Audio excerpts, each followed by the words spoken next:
People don't want to watch it on Facebook, do they? They don't want to watch it on Facebook. They want to watch it on YouTube, but chat on YouTube and watch it on Facebook. Chat on YouTube, watch it on Facebook.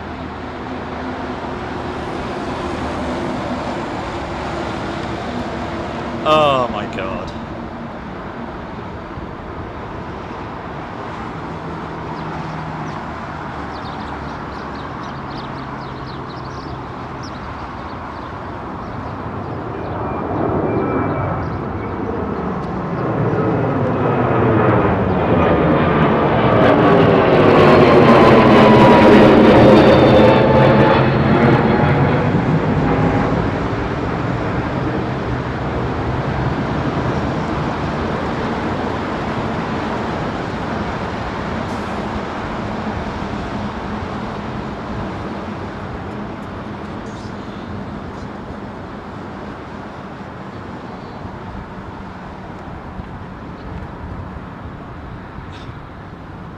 So what am I doing?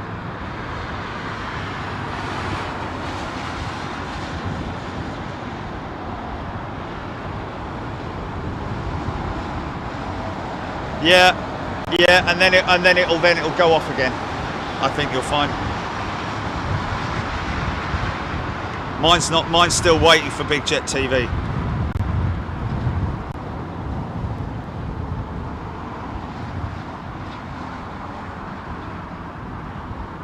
Okay, so we've obviously got conflicting things here, folks. A lot of people saying absolutely fine with them.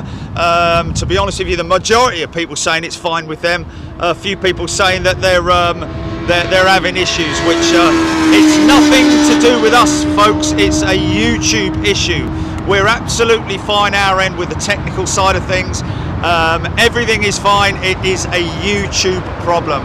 We've tried fixing it by resetting the stream, but we're still having the same issue. So it is an issue that we will try and fix it. Maybe an idea, I don't know, if you want to watch it on Facebook, if you have that option, watch it on Facebook, chat on YouTube maybe, I'm not sure if that works. Yeah, and those folks who are chatting on YouTube and saying things like, well, I've just still got waiting for Big Jet TV, like I have on my phone at the moment. I've just got chat and a holding screen. So if you can hear me, I do apologise, but they won't be able to hear me, will they, Jilly? They won't be able to hear any audio and see any video, those folks. Yes, but the ones who've just got the holding screen waiting for Big Jet TV, no.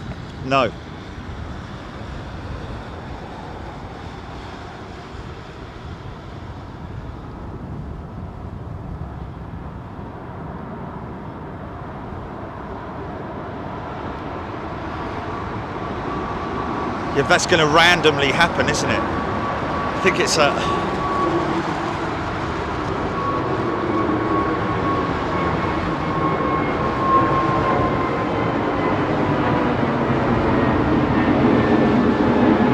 It's nothing to do with Apple.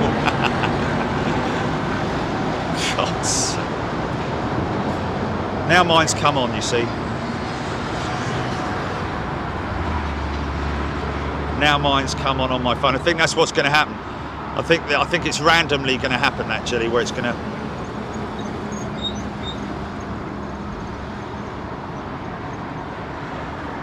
Okay, well, there we go. Okay. Oh, I don't know.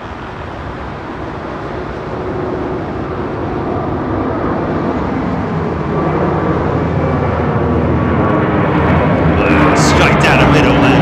Straight down the middle.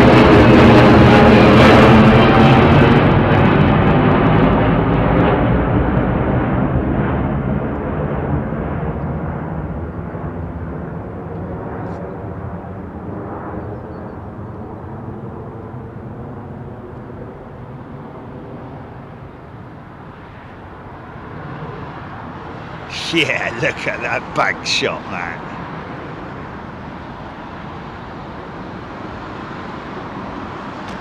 Sorry about that. Look at that.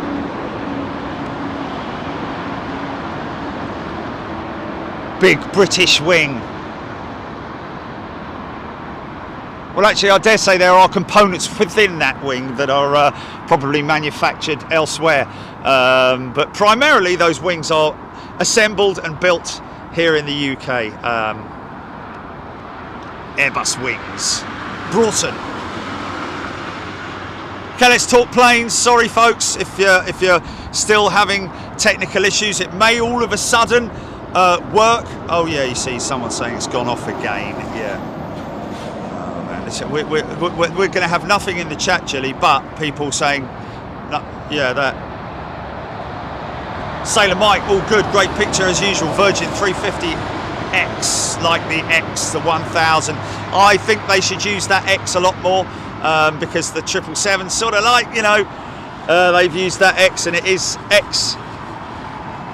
Well, X, yeah, 1000, 1K, 350K, some people say, don't they? 350, 1K, 350, 1000. X is like 10, isn't it? X is...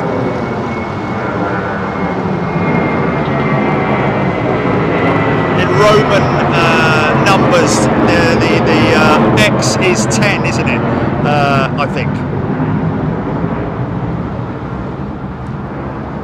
I don't know.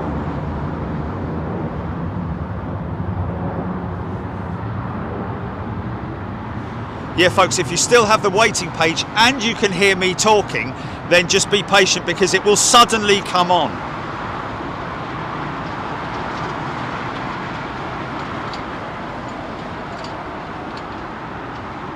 Joan Curry, Martin Curtin. Glad I've subscribed. Amazing seeing planes. I live on the Southampton to flight path. I think that might be Southampton to could be Heathrow approach. It could be Gatwick approach. You missed out the airport there, Martin. Good to see you. Thank you. Carol Smith. Let's not talk about the China Eastern, folks, the incident with China Eastern, and purely on that basis that somebody asking there any rumours on the China Eastern crash. That's what we don't want to do, is spread rumours. Let's just wait till they retrieve, if they can, the CVR, the cockpit voice recorder, and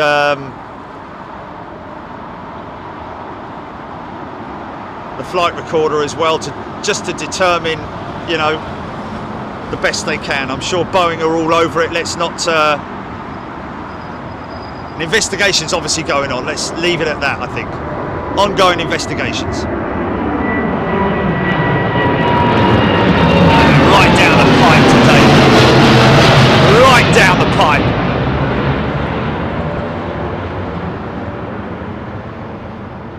See, the right-hand flapper on was down slightly there. Now he's in that turn. He'll leave it at that and it starts straightening up. Look at that, the flapper on behind the engine, just manipulating it ever so slightly just to keep that bank turn nice and smooth.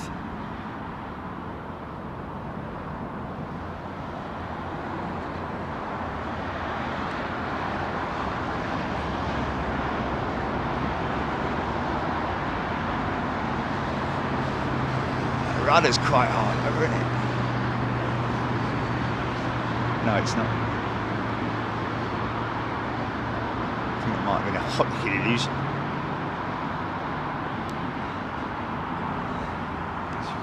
Oh, big stuff, folks, big stuff. Here we go.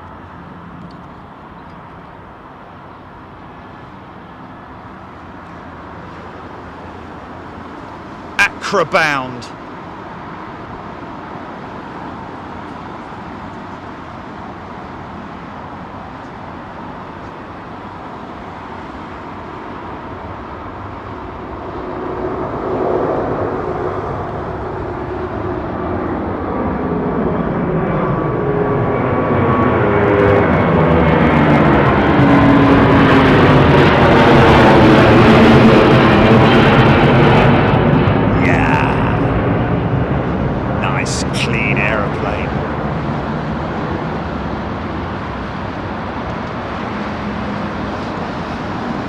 Come back to the 380, folks. Sorry, going to come back to the 380. Because she'll be rolling about now. And she is.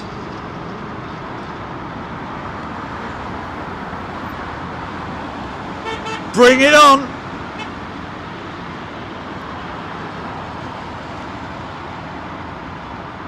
Wow. Okay. Scott Good, thank you very much indeed. Amazing job in Anchorage. Great. Oh, Magma 747 to the right of Jerry overhead, Professor Mark Taylor. There she is. Oh, we'll get this. We should get that Magma 747 right after this Qatar 380 because he'll go straight out. Very little bank in this. She's big and heavy, man. Look at that. Oh, look at this. Look how low she is, man. Come on, girl.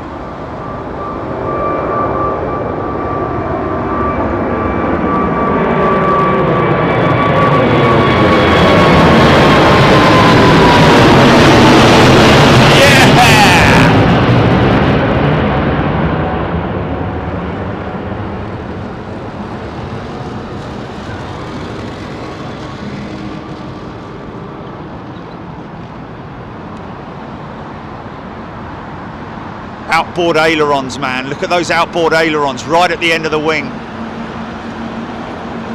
Split 3 ways. Controlling the turn on that aircraft. Now she's just going to go straight from there to Dubai, literally. Wow.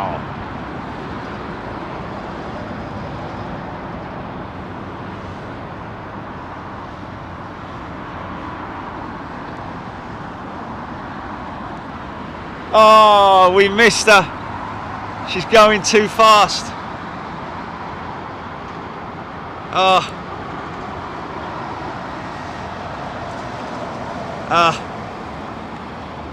Well, we got a big fix of jumbos last week, didn't we? So, by the way, that'll all be released later on today, folks. For premium members, as always, 7 days after the event. Crazy to think that it is 7 days after the event. It feels like literally just yesterday. Oh, come on now. Oh yes, of course. The Thursday was the members show, wasn't it? You can watch the full Anchorage preview right now on the channel if you want to watch it, folks. And of course, I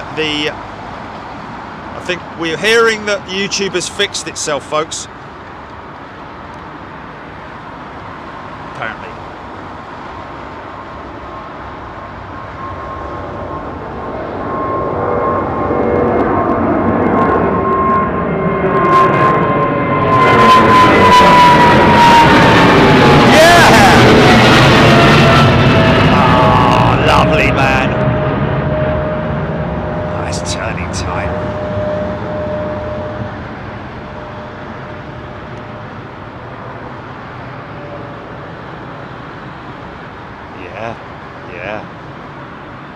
Does make you wonder, doesn't it?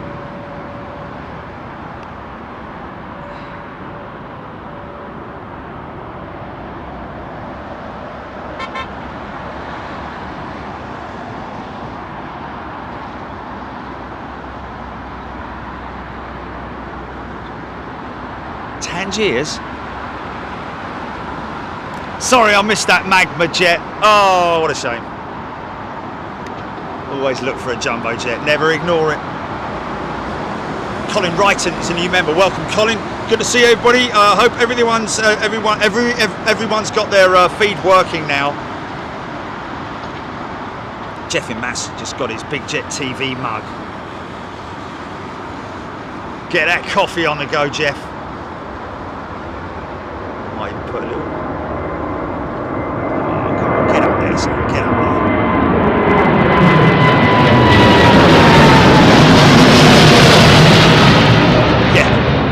Nice.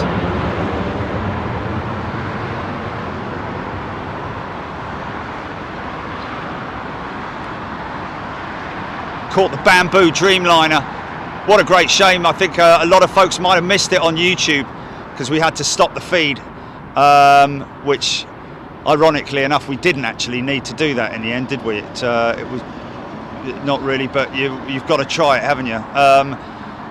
But yeah, it's there on Facebook, and I think it's on our archive as well, isn't it? But we'll see her again. We'll see her again.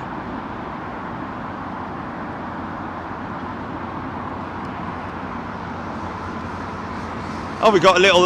We got a Rogue GP, private jet by the looks of it, or is it?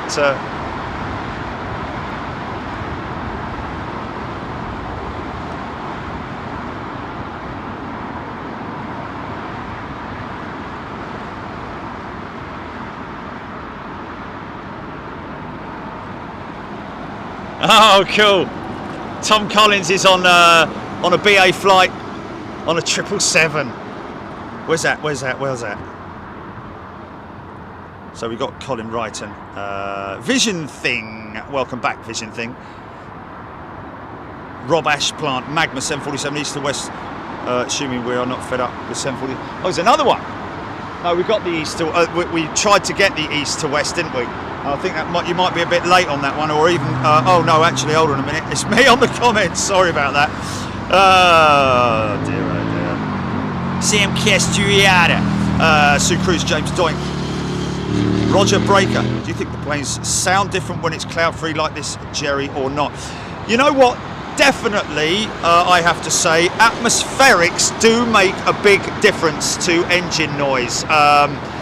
Of course, bear in mind that there's very little wind at the moment, so that wind is so those noises, those engine notes are travelling straight down towards me. A lot of the times you'll get, depending upon the wind direction, you'll get the smell of fuel as well, being brought over from the airfield. But it definitely, the atmospherics, if it's a very cloudy day and low cloud base, the engines sound much more aggressive, especially as the air is thicker, and so it's sort of like it's ingesting more air. Of course, when the air is thinner like this, they have to use, I believe, a little bit more power because the air is thinner, obviously. So all these things taken into consideration, air temperature, all those sorts of things. Definitely there is a most distinctive, a most distinctive sound difference in dependent upon the weather conditions, I think, y'all. Brian Miller, g'day. New member. Welcome, Brian.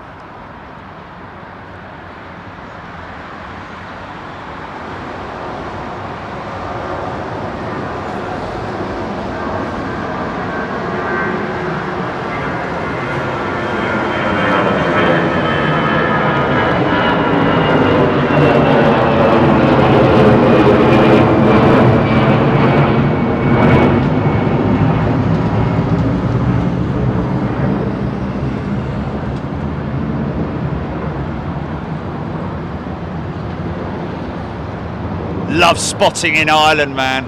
Dublin's a great place to spot at. However, what is the deal now with the 2 runways being operational in terms of plane spotting? Like, are they doing landings on one runway, departures on the other? Difficult one, really. I'd imagine if they were going to do departures on one and arrivals on the other, it'd probably be the runway nearest to the spotter's mound that they would use for departures, just due to the proximity of the entrance of the runway to the terminal.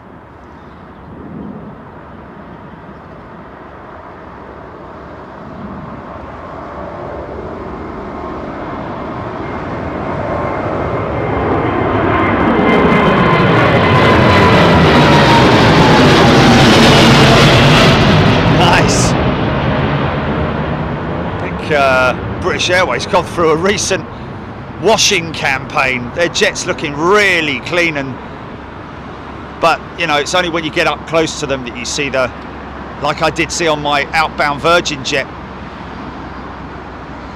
She was looking very dirty, very grubby, but you know, they've only got a certain amount of time when these aircraft are in service. They haven't got time to just quickly nip them through the car wash, you know. Take it down their local car wash. They have to be cleaned and washed when they're either in maintenance or during one of their maintenance checks that they go through. So, but if an aircraft's waiting in maintenance, like you see with these jets over here, they may take the opportunity to give aircraft a clean. This is British Airways maintenance area, of course.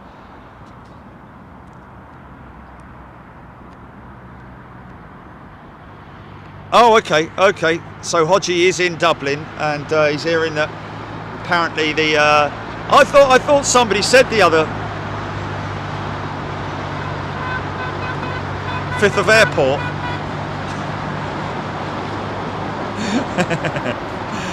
Lauren Hughes is a new member. Welcome, Lauren. It's a new month. January, February, March, April Airport. May, June, July.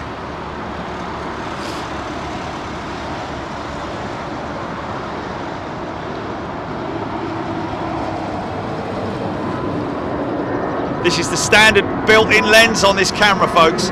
This is not a super duper lens or anything, believe it or not.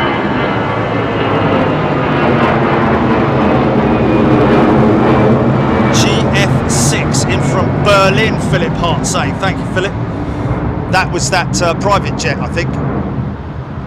Interesting. Liz Robinson, very warm welcome to you, new member on Big Jet TV. BA788 to Madras next. EGPX, I think that was that, possibly, is that this one here? Let's just have a little look. She's rolling now, sideways down the runway. Oh yeah, no, this one off to Mumbai. Mumbai, sorry. BA199.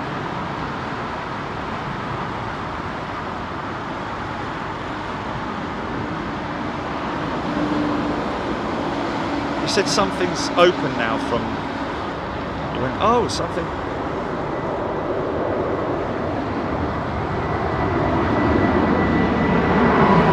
Oh, right, really? Right, well then we've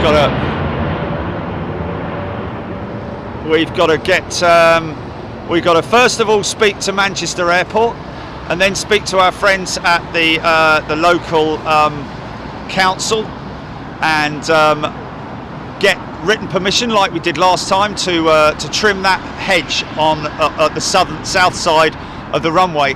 And we might want to get some recruits who might want to come up and volunteer to help us cut those bushes down, because I think it's going to be quite a task. When I say cut the bushes down, I mean trim the bushes, prune the bushes. It's always good to prune bushes at a certain time of year. Around about this time is good because it increases the bushiness of the bush low down, so that's always good for nesting birds. So obviously we're not going to do it at a time when the birds are nesting.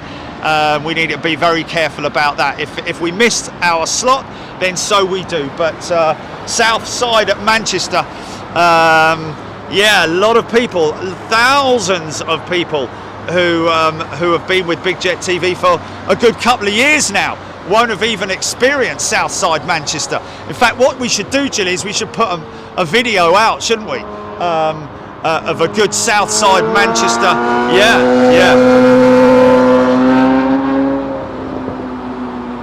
No, it won't be the same without the jumbos, man.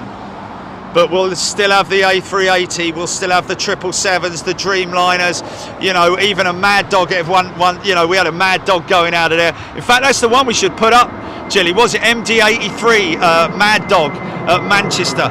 MD-82, right? Okay, yeah, the shorter version, variant.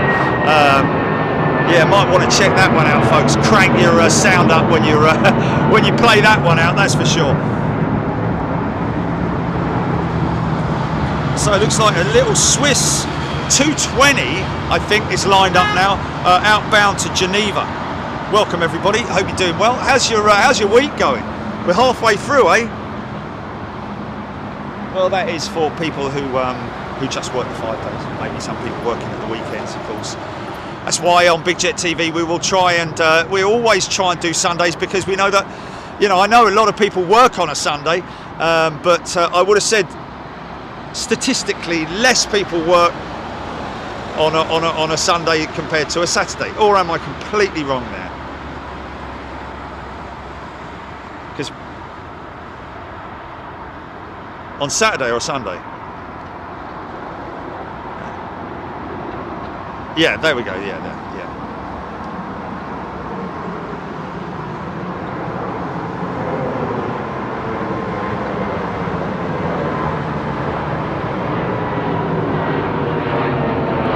Oh well.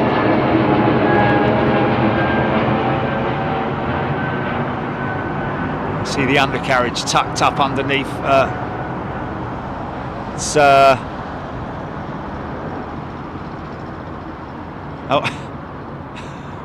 God's sake. Oh.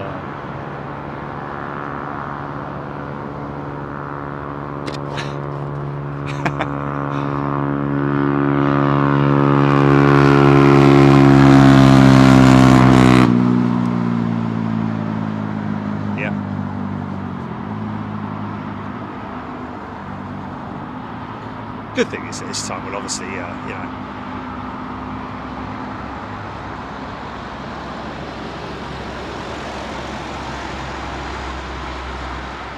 Sharon Cookson, good afternoon. Lel Aviation, Blair Weston. Alan Ferguson, did something just fall from that? I don't think so. Keith Cornell, Jimmy Ferguson. Southwest Air 521. Good morning from Wisconsin. Wow, good morning to you. Tony Bowyer, Sailor Mike. After the BA320, BA321, NX is next, both intersect. Thank you for that, Sailor Mike.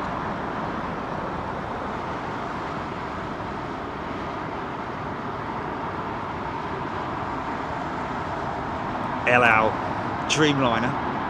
Taxiing out for departure, I think. Looks like a Virgin jet. Also,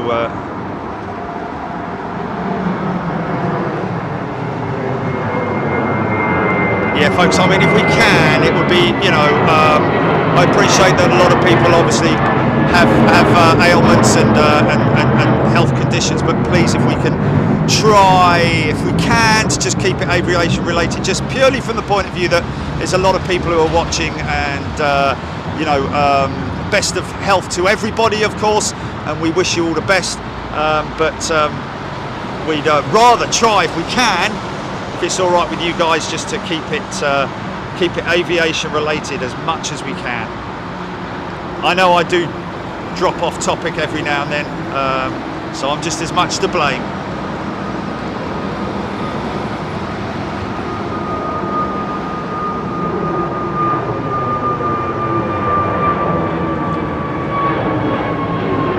Please welcome in our new members as well. Be great to have you guys chatting, getting involved in the chat. If you're maybe ex-crew or had family in the aviation industry or whatever it is, let us know, and just talk about jets. If you want to talk about anything aviation related, just bring it on. Retro Qantas second 220 today. Yes, it was. And well, hopefully we'll see their A330 in again at some point, or even the 777. Oh, John Gage, it was a bird flying past, looked like something. Yes, of course, yes. Sometimes you do get a bird in close proximity to us that looks like it's something on the aircraft. Yeah, coming off the aircraft. Sue Cruz, Helen Clapp, Joe Thompson, Ewan MacArthur. Air nav radar just approaching Wales, tracking. Will take him west of London. Okay, that's somebody tracking an aircraft.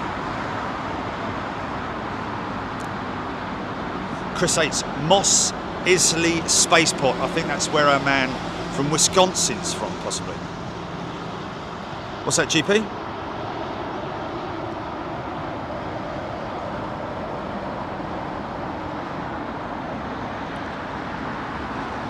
Oh, okay. Flybe announcing 3 routes out of Heathrow.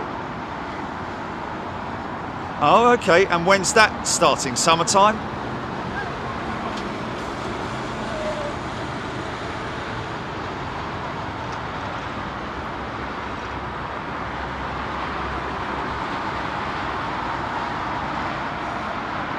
We don't know where we're going next, Jeff. We will obviously let you guys know, but we will be. Yeah, they're talking about. He's talking about overseas, I have no doubt. But we will, of course, be planning a European visit for all members, and of course a US visit for our super class and first class members. Don't know where it's going to be yet.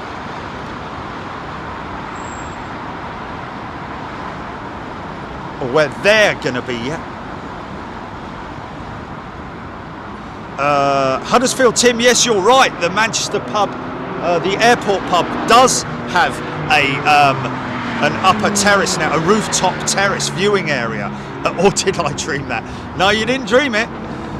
But Huddersfield Tim, yeah. The guys up there at the airport pub I've not heard anything about it. I've heard that it's amazing from the owner, of course, but I've not heard any feedback from anybody else. But like to hear that.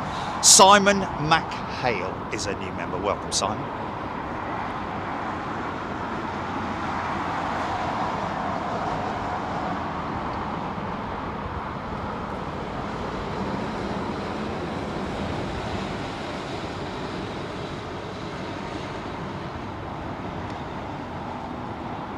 Yeah.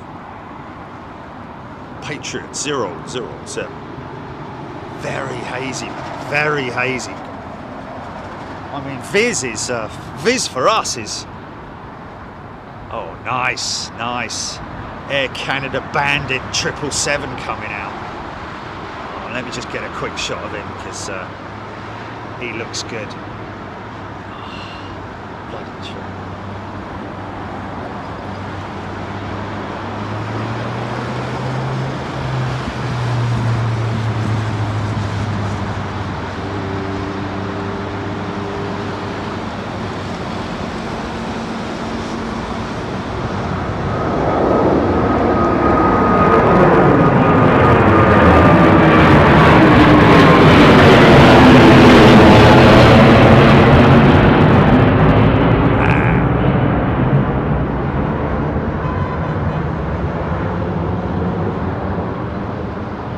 What's that?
Do, do, do, do, do, do, do.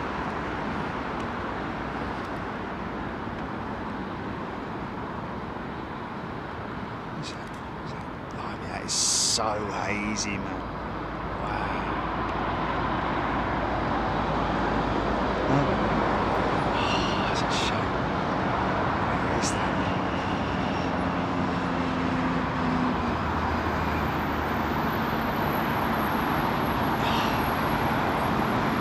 What's up?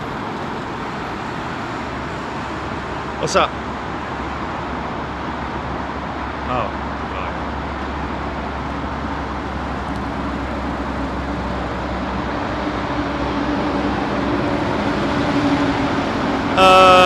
Somebody said, yeah, where he was tuning in from Wisconsin, but I didn't know what the airport code was, I think.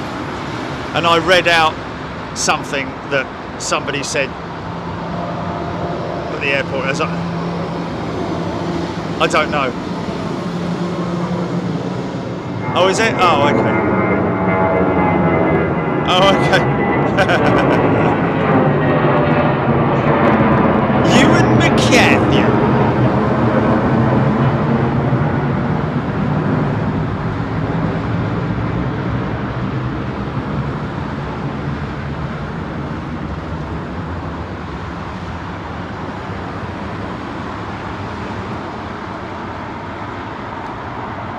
Right. So someone caught me out there, right? Okay, fair enough.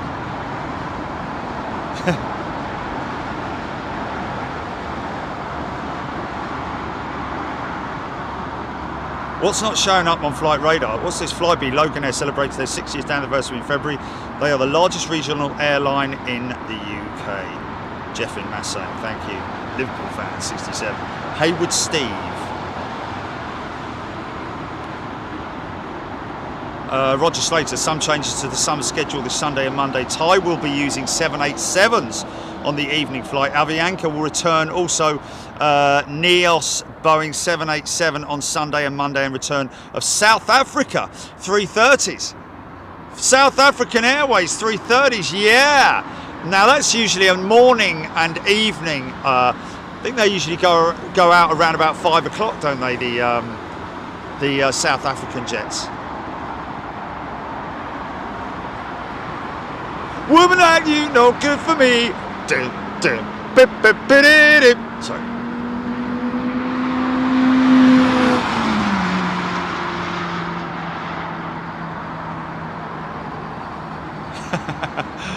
Did I? Okay. So was the airport code MIS or something like that? And I've read out Moss Isley. He said MIS maybe. I think it was MIS. Cincinnati, and obviously Moss Isley. Oh dear, oh dear.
We've got that 777, that Air Canada 777 Bandit.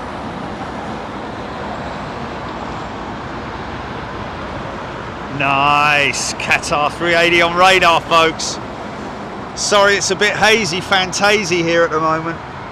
But hey, sun's out, t-shirts on.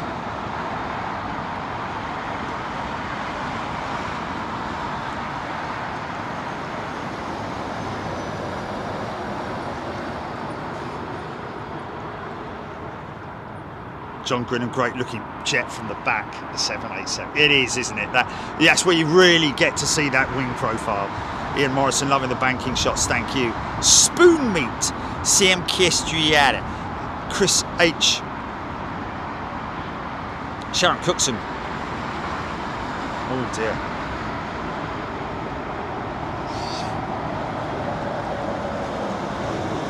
Difficult one, that, Sharon. I mean, to be honest with you, probably be in terms of visually and the aesthetics of an aircraft, it's got to still be the 747, but in terms of flying on an aeroplane, I've got to say I love the 787 and I love the 350. If I was to choose, well, no, I'm not going to mention it, but that one is slightly better than the other in terms of the how you feel on returning from a long distance trip, put it that way. and I'll keep that one under my app.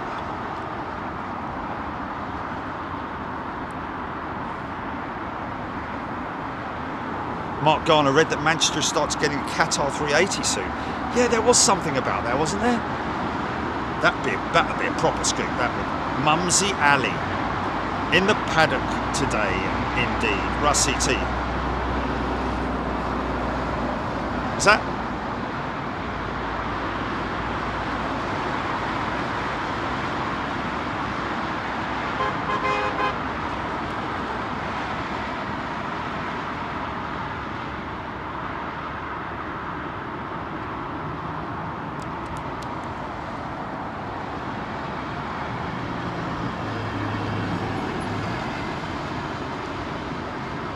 Yeah, but you regularly get emails like that, don't you? It's a standard reply, isn't it? It's a standard reply, man.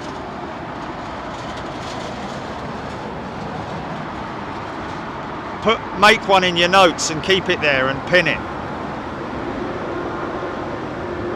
Or if you've got it on your PC, if you've got it on your desktop, email it to yourself and then open it on your phone and copy it, paste it into a note. Okay, well, do it afterwards then.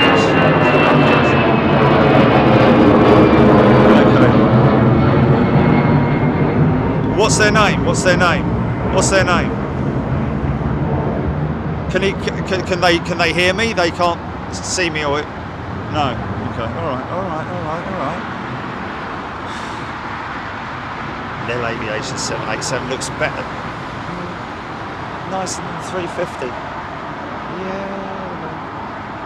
I don't know. I think the jury's still out on that, to be honest with you.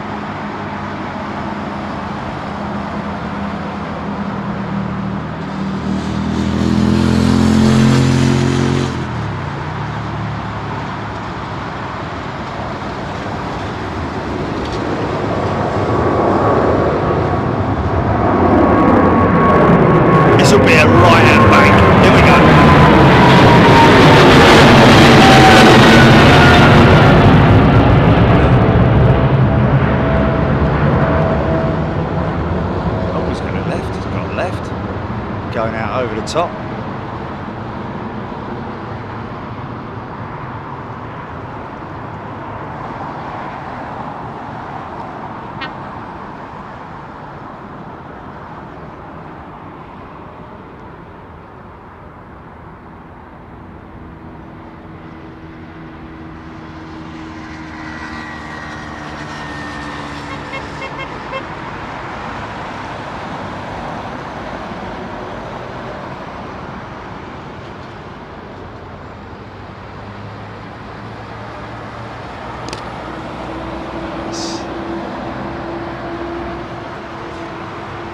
Love that new livery. Love the new livery on with Air Canada. Quiet here this afternoon. Quite quiet.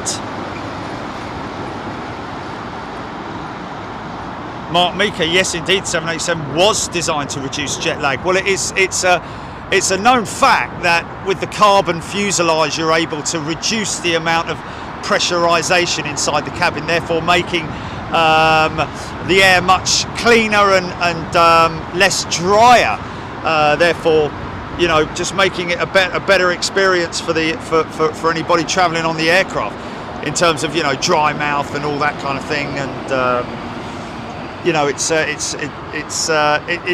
is a great experience because it is a carbon fuselage, and the same goes for the 350 as well.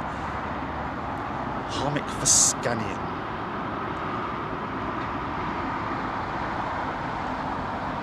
Rumours of sonic boom. Rumours of sonic boom over Birmingham. Okay.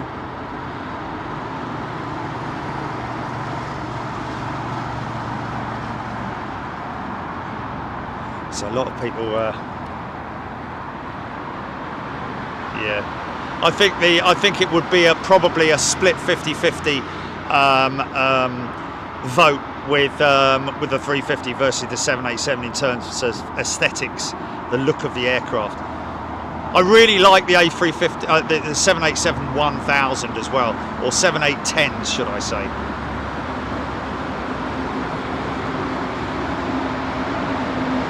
Nice, look at this, nice and low.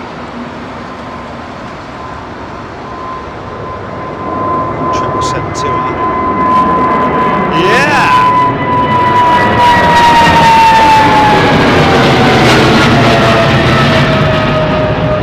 Think they're Rolls Royce. Think they're Rolls Royce.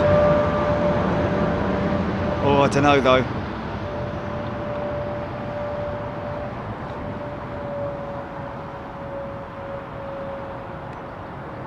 Oh, I hear him spool down.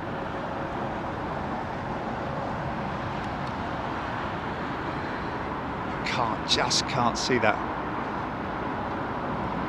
Oh, they're GEs. They're GEs.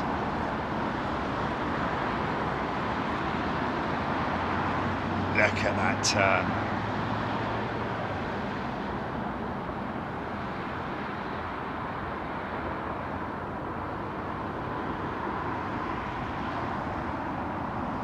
I don't want nobody else. She's lying.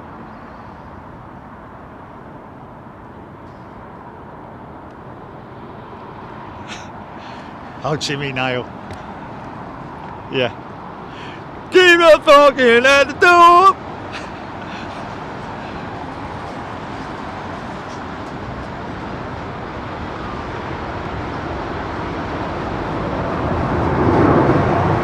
Oh, 767 smoking Joe.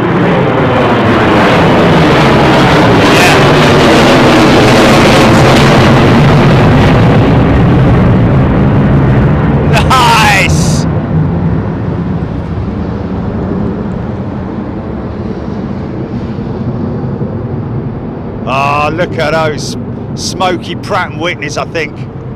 Look at that.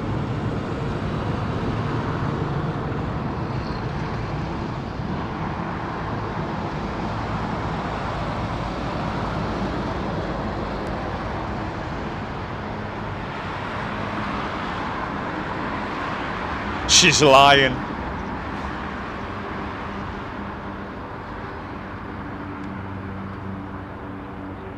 Oh, prop over the top, alert.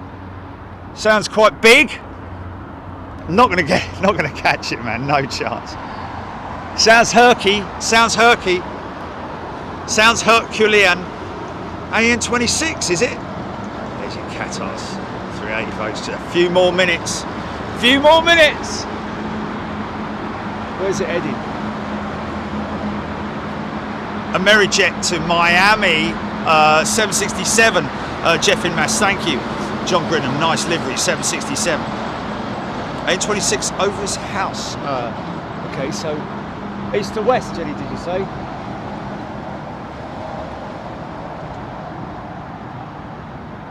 No chance. No, it's right in the sun. It's going to be right in the sun, isn't it? Sorry, folks.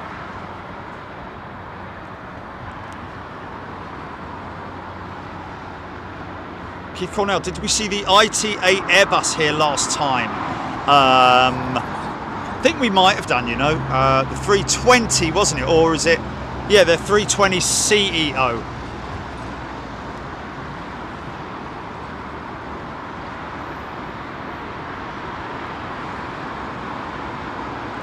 Mumsy Ali, I think you'll find that, I don't know. Just look back, the bird hit the wing and either killed itself or knocked itself. It definitely would have killed itself. But that's interesting. We'll have to have a look back at that.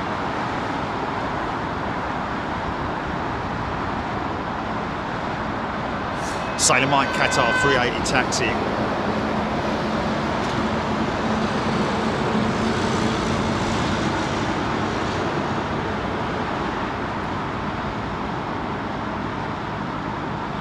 Richard Bushell. Well, did I get to rest up? Well, I mean, obviously I've been resting since I got back. Got back Saturday evening. It's a long journey, folks. I mean, I left Anchorage on Friday at 4 p.m. around about that time. It's a 2.5 hour flight to Seattle from Anchorage. 737 800. We've got Qatar and British Airways 380s coming out. So yeah, 2.5 hour flight from Anchorage to Seattle, then a 2 hour layover, actually a bit more, around about 2.5 hour layover at Seattle for the flight to New York. The New York flight is around about 5 hours and 45 minutes, and then at New York another 2.5 hour layover, and then an 8-hour flight. I think it was I think they got it in around about 7 hours 45 minutes or something like that, or is that me just being optimistic? I can't remember. Oh no, it was 7:45 p.m. that they got us in there. No, that's the time. It was 7:45 p.m. we arrived, and where?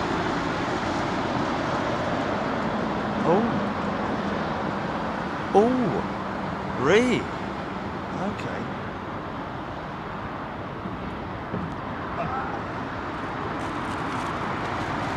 So yeah, what is that?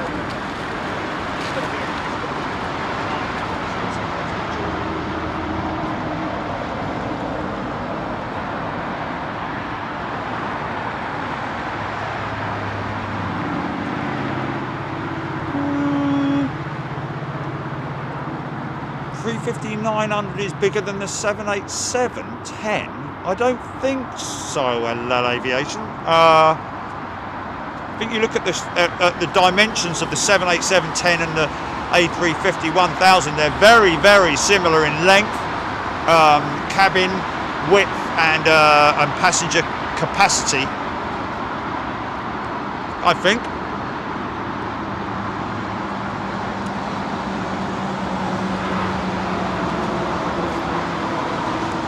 Sue E, welcome.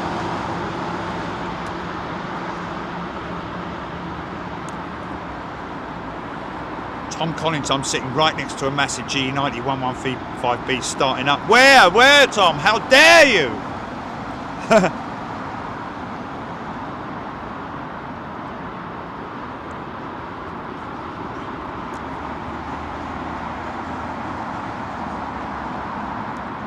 Liz Robinson, I'm doing my uni dissertation. This is very interesting. I'm doing my uni dissertation on crow behaviour, and they are, after all, very intelligent animals, at airports. So I'll have to go back and rewatch, see what it was. Well, Liz Robinson, go and have a look at the crows at Skiathos that we filmed.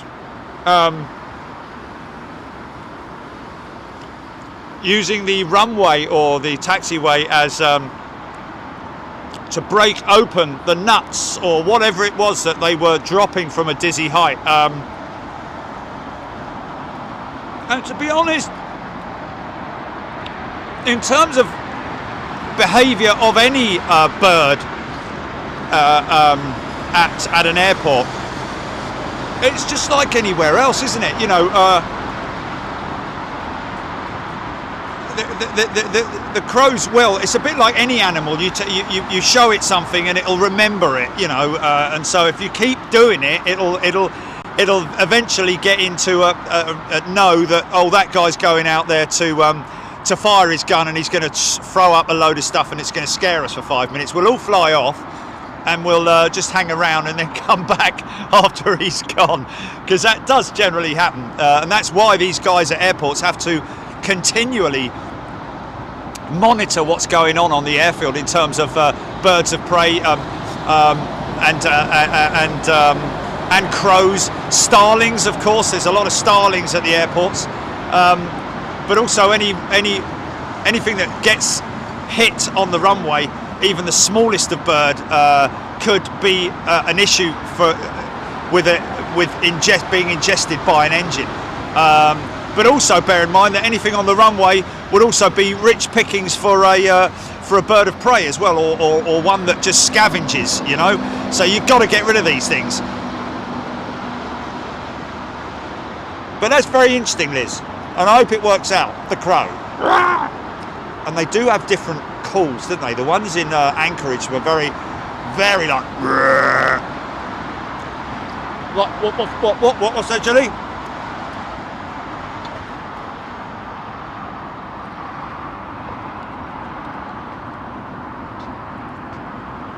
Oh, I'm not seeing anything, mate. Oh, there it is. German A340. Luftwaffe. Is that Luftwaffe? No, that's the 340, man. That's the 340. Alright, look at that. German Air Force, yeah? And a C-17 tracking it, or... Did you say C-17, Jilly? Behind it, or... Okay, I'm not seeing that.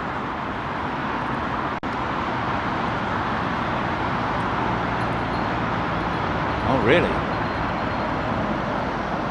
Who's saying that? Who's saying that? Oh. Right. Interesting.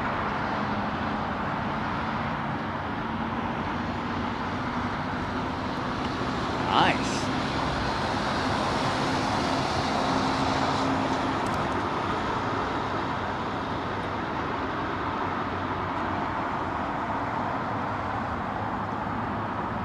Traffic's starting to build up again.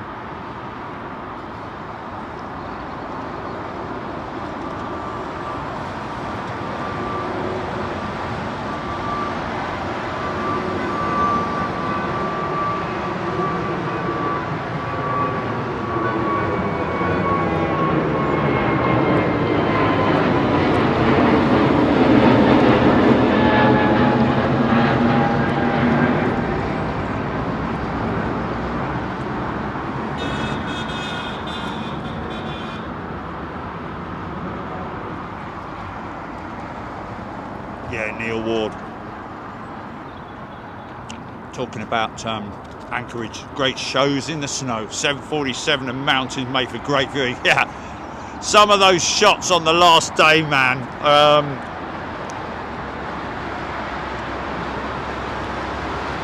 Absolutely insane sunset shots.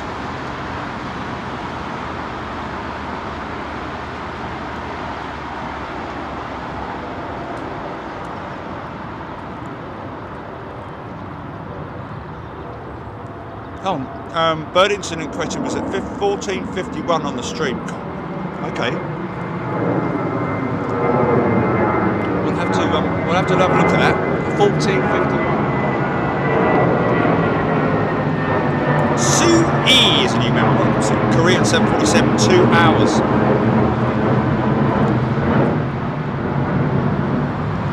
Now that'll be a freighter, and that is likely to come in rogue, I would have thought, on this runway. Look at this, folks. 2 380s in a row.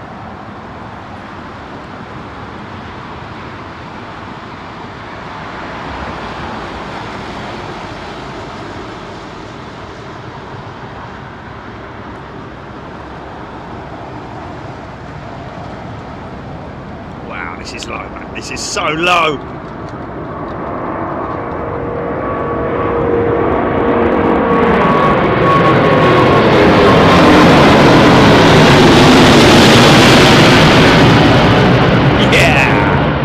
Don't forget, folks, next Friday, next Thursday, one for your diary. Next Thursday, we will be covering a special event here at London Heathrow with Qatar.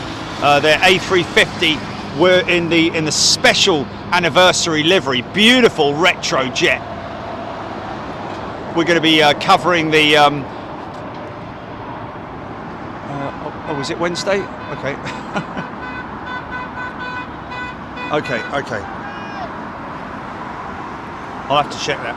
It's either Wednesday or Thursday. Oh no, it is Wednesday. Yes, my apologies. It's next Wednesday.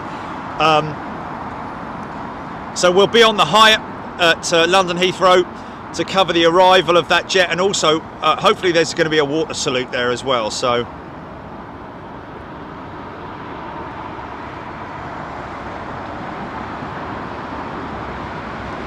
This is low as well. Flipping it!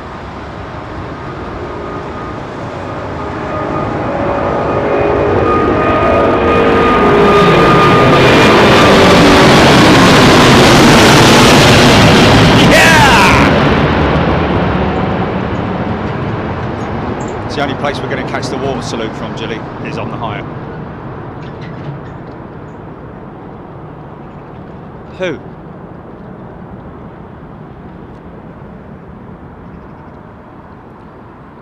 Well, kind of irrelevant, but because you want to see the gate, the aircraft at gate, and then yeah, it's a difficult one. It's always a difficult one, isn't it? Figuring out which location to film it from. Yeah, things change, man. Plans change.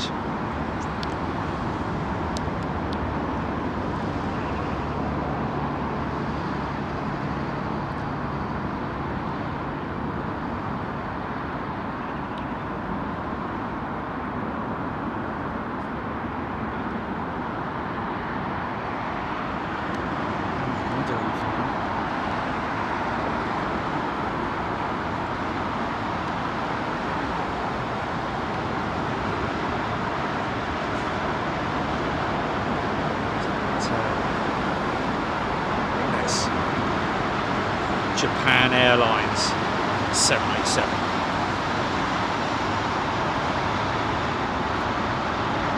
Tom Collins, don't miss me, Jerry. Tom Collins, is this Tom Collins on this British Airways 777 who's coming out after this? Hold on, let me just have a look. Where's he on his way to? Is it Atlanta? Oh no. Oh, I've got him. Okay, he's got a few out. Right, I've got him. Yeah, there he is there. Oh, we won't miss him, man. I'm just going to ignore it. I can assure you.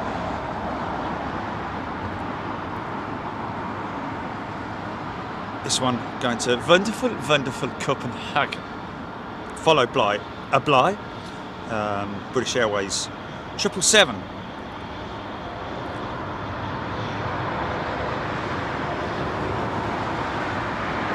To Atlanta. It's a 200, so she should be quite noisy, I would have hoped.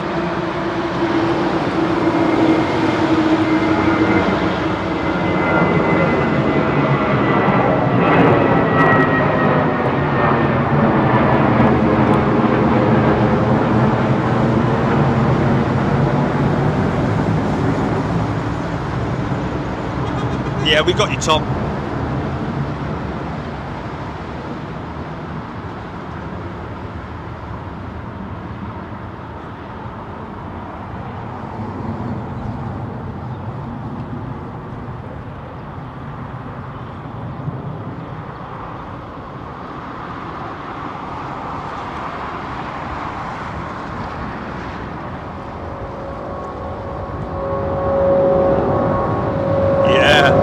Yeah!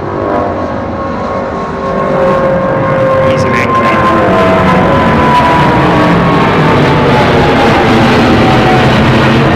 Yeah.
What's that? What's that?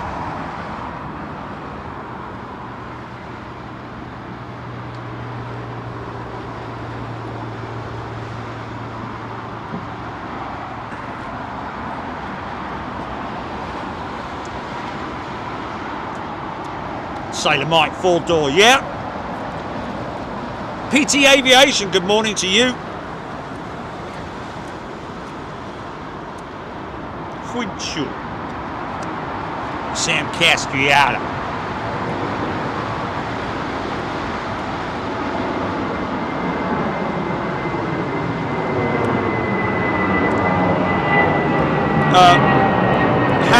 that the reason for being on the hire for the Qatar ceremony will be because they'll be using they'll be, hopefully there is plan of them doing a water cannon salute. So based on that, it'll be all happening down at the T5 satellite terminals, one of the T5 satellite terminals, hopefully the one furthest to the left. Of course, they're going to be having a ceremony in there as well, and for us, in terms of catching the aircraft movements, is always a difficult call. It's always a difficult call. It's never massively easy, especially with wind directions changing and so stuff like that. You can never guarantee, where you're going to be. But as it stands at the moment, because of the close proximity of the Hyatt Place location to the T5 terminals, it's always better for us to be in that position. If we're up at any of our other locations, you won't be able to see anything. So we want to plan to get as best a shot as we can of that beautiful retro jet with Qatar. Elliot Reed, loved seeing all the 747s and MD-11s and the DC-6. Definitely they're up there with many favourite shows of Big Jet TV. Thank you, Elliot. Yeah, it was a great time. Right, this is our man, isn't it?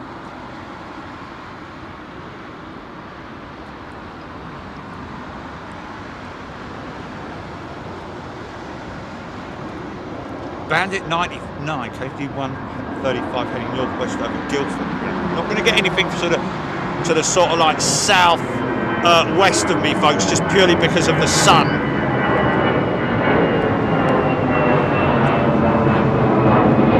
Oh, Annie B's dad worked as an engineer at Pratt & Whitney from 1940 to 1977. Wow. Oh, hello. Hello. Is he waiting for, is this 777 waiting for this guy to cross the active? Here we go, folks. My favourite helicopter, this is the Chinook.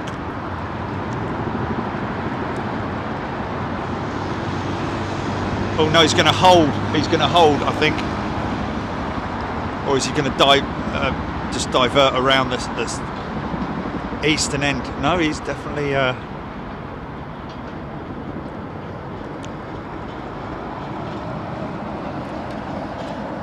Yeah, I think he's going to hold.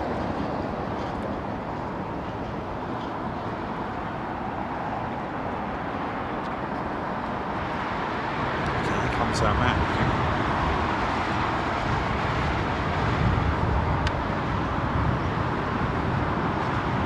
20% on the AirPods, Julie.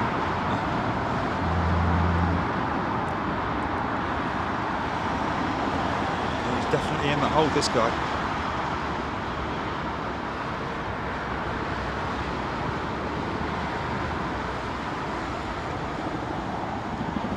That's a 787. I thought it was on a 777. This is obviously not a Phoenix bound jet. Oh, okay. Okay.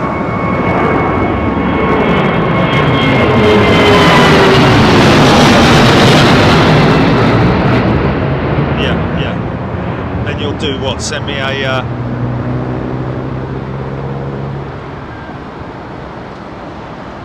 I'll see it on the comments anyway. It's only a 20-second delay, isn't it? Yeah. Okay, so I'll see it gone off, you know. Yeah. Yeah, okay.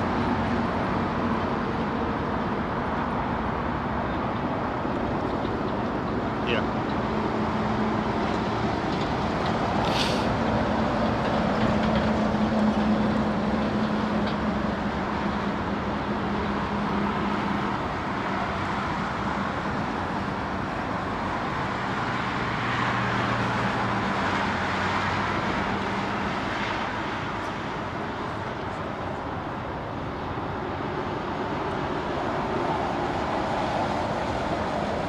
It's Tom Collins, in it. This is Tom Collins, folks. Here we go. He's loving it, isn't he? Winding up those big GEs. Yeah, man, yeah. Is he on the left or the right? Don't know, do we? Oh, first truck of the day. God, Tomo.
Have good travel, mate. Have a good travel. Good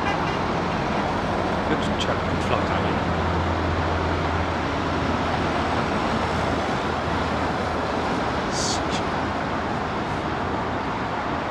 Kathy Collis. Russie T. Cargo jet 730, 767. Incoming Rogue. There we go.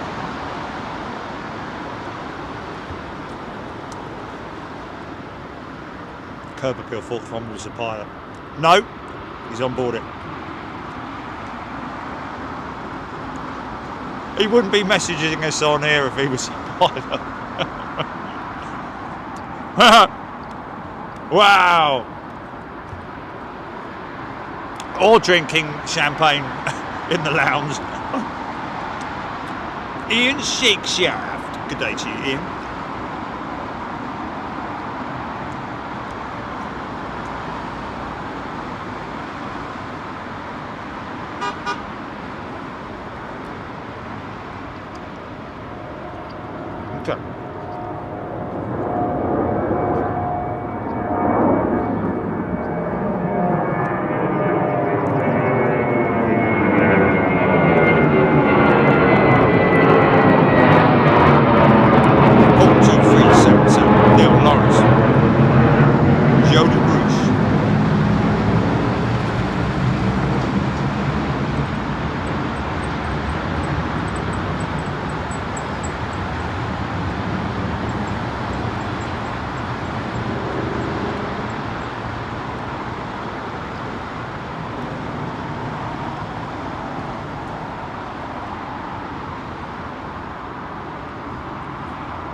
Wow! So much runway, man!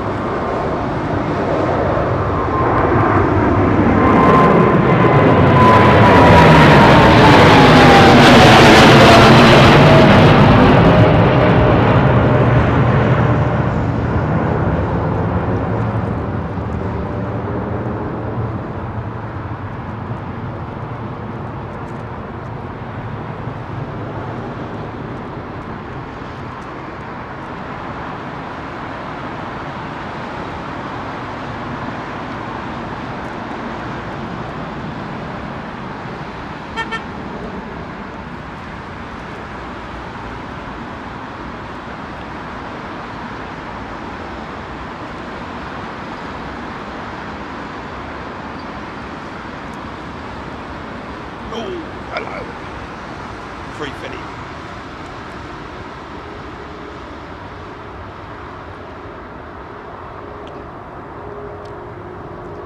Not seen that from Cargo Jet 760. Saudi at 777 on his way out. Wow, Wow, very D-rated.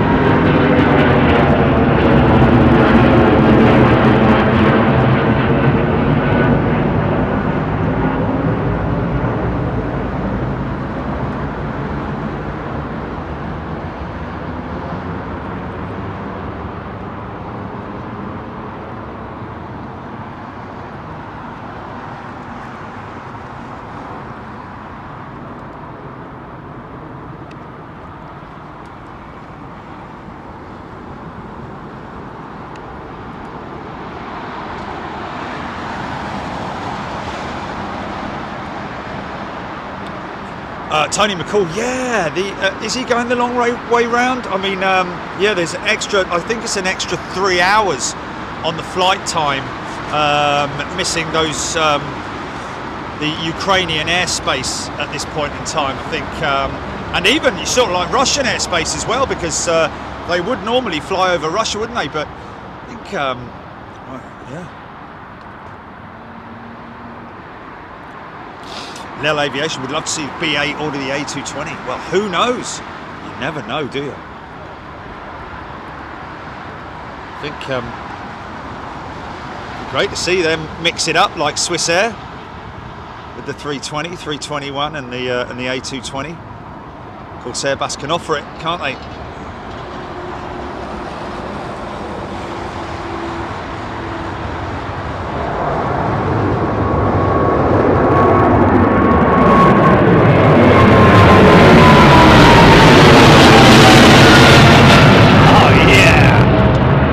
She's a dirty girl, man. Look at her belly.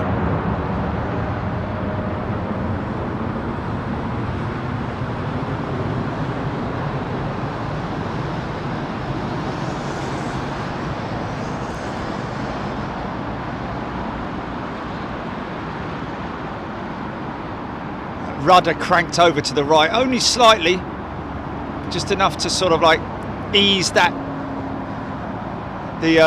the back end through the turn as well. Of course, the flaperons and the ailerons doing their bit. You just got that rudder cranked over ever so slightly, and that's more or less the last time he'll use that rudder between here and his destination.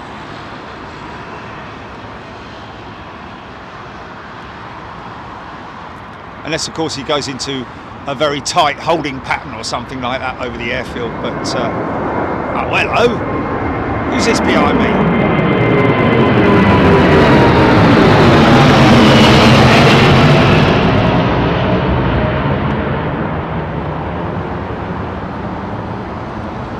Look at that profile, man.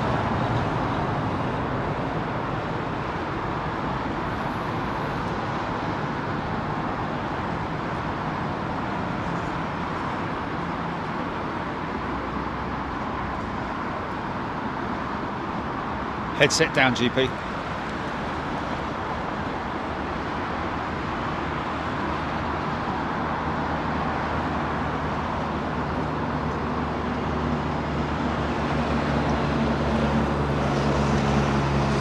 Yeah.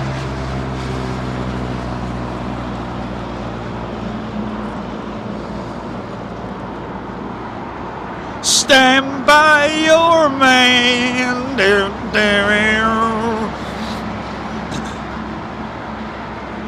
GPX JAL normally goes via Siberia, not at the moment, of course. It has to route over northern Greenland and Alaska. Yeah, there you go. Adding on, I believe, an extra 3 hours, man. I mean, it's long enough as it is, isn't it? But, God blame me.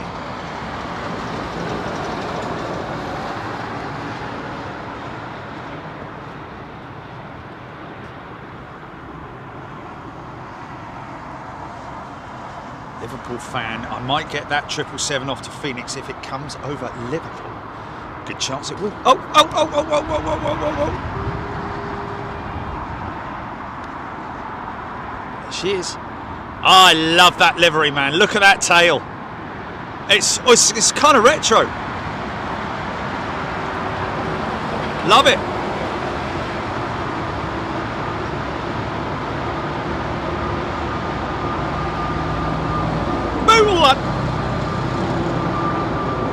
US Air Force RC-135 inbound to the.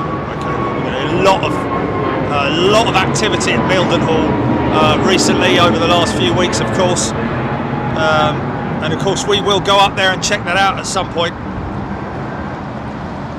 Tom Collins just gave BA £20 for onboard Wi-Fi to keep watching. Good lad. Yeah, it's worth it. Wow, what's the connection like up there, Tomo? This is our retro jet, cargo jet inbound.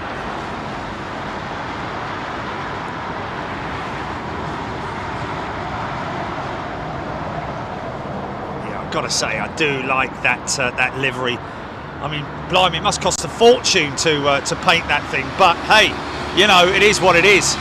It's either got to be one paint, one colour or the other, isn't it? If it's white, obviously it's not a colour. But if it's even if the fuselage is white, it's still got to paint it. So whether they paint it blue, pink, green, or what, it's still a paint coating. And I love that ITA jet. I love it. Whether it costs more or not for the blue, I don't know. I can't imagine it would. They've got to mix it. They've got to add all the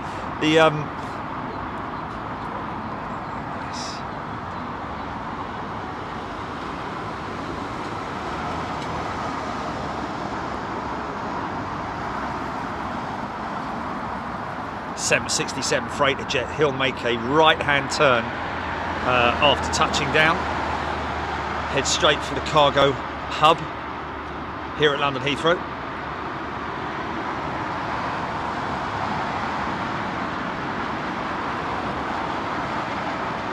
Gosh.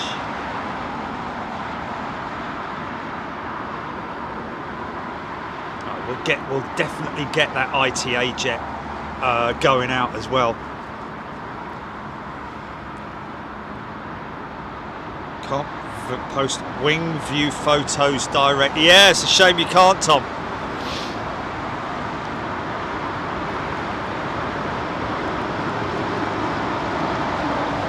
Well, this will give him a good couple of hours of entertainment before we sign off, won't it?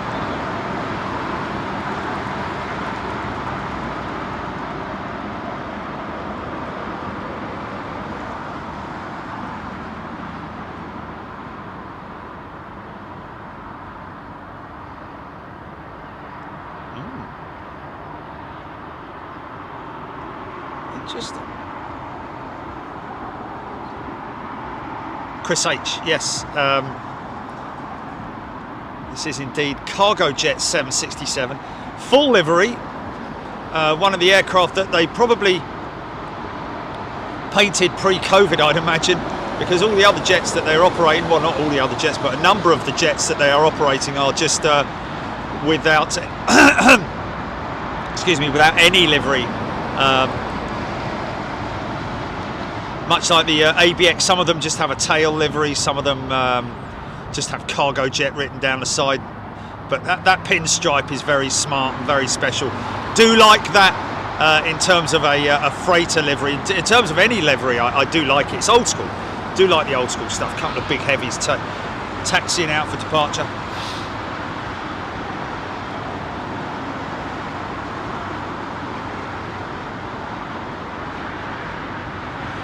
Captain Sky Marshal. Yeah, awesome. Russ and the team. Mark Meeker. Alan Ferguson. A lot of military traffic over the whole. Yeah, lots of activity. Interestingly enough, what you've got to appreciate is that there will always still be exercises going on, even with the current issues out in the Ukraine. Our forces, well, global forces, NATO forces, have to continue exercises. So there may be certain exercises that will coincide with what's going on out there. Okay, got a heavy coming out. Sailor Mike, very possibly that cargo jet could be ex-Air Canada. We've noticed a few of them before have still got the old duck egg blue or as what's his name, Tim or Tom, out in Canada. He called it the Head and Shoulders livery.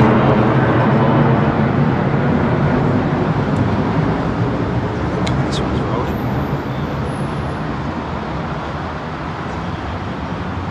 Bloke walking past me. I can hear me on his phone.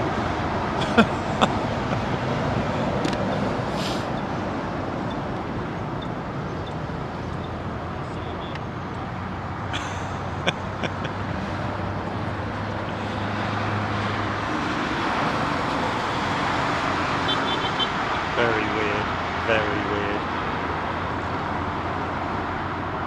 Oh, this is long, man, this is long. Look at this.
Gotta love the trip.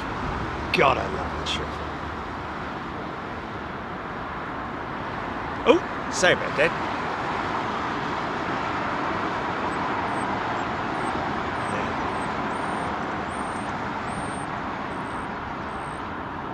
Yeah. Just love that.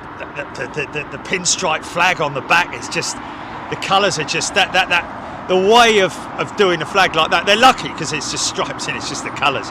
It's absolutely fantastic. 30 years old, the cargo jet, Sailor Mike saying, wow. Emma Seymour, Beluga 4, headed to Chester from Madrid.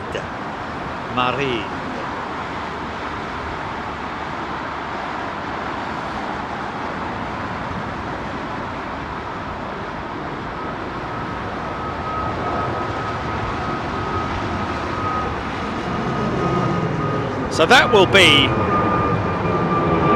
to Chester.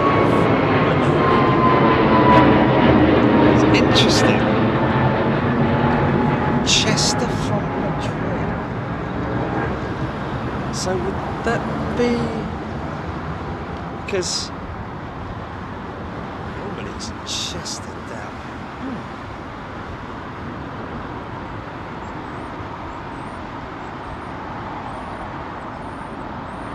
Oh, Paul Skilling, extra hour daylight from Sunday. There we go. Clocks go forward, don't they?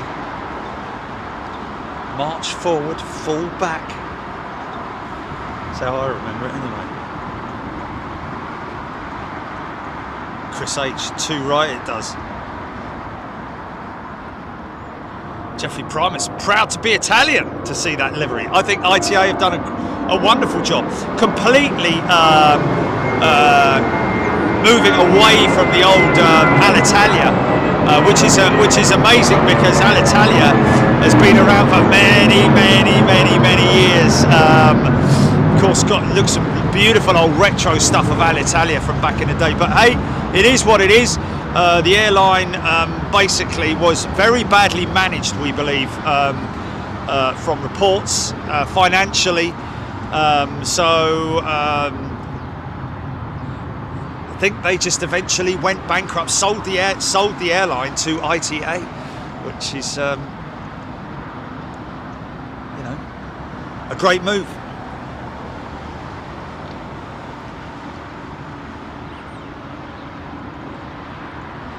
So no daylight saving time movement in the US anymore. Thank you, Jeff.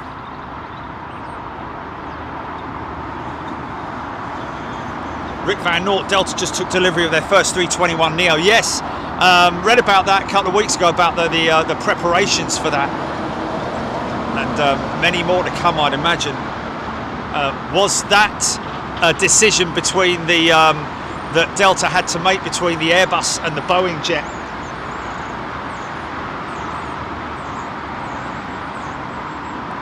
Shaker maker. I was reading Air Canada have ordered a further 20 Airbus 321 long rangers per international flight network. Yeah, well, that's the way these guys are going at the moment. These operators are going at the moment, looking at the 321 long range as an option for taking the place of some of the bigger jets.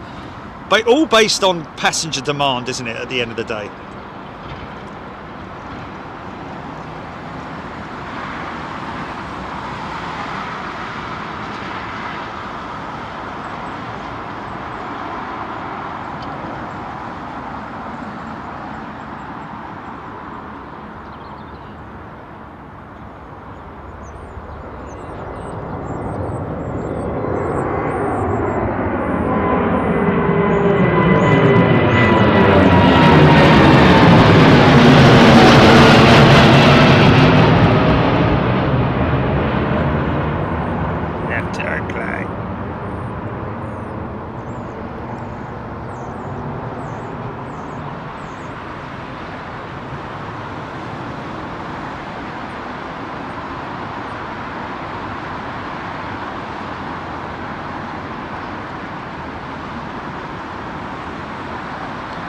Of course, a program that Airbus are going through at the moment with regards to paint peel on the carbon wing of the, sorry, Boeing are going through with the paint peel on the 787 wing.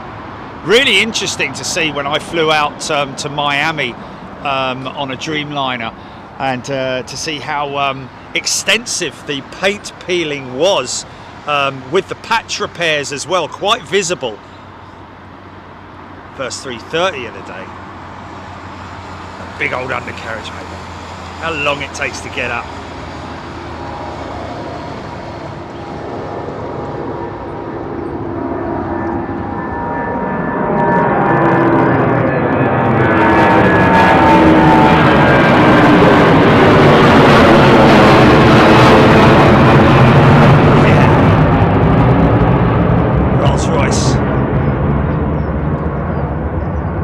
Cold for wing vortex, I think.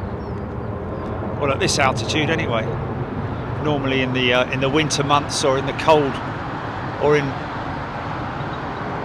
the rain, you'd in the moisture, with moisture up there, you get the vortex coming off the winglets. Very great thing to see, the ribbons coming off the winglets on the A330, especially in the turn.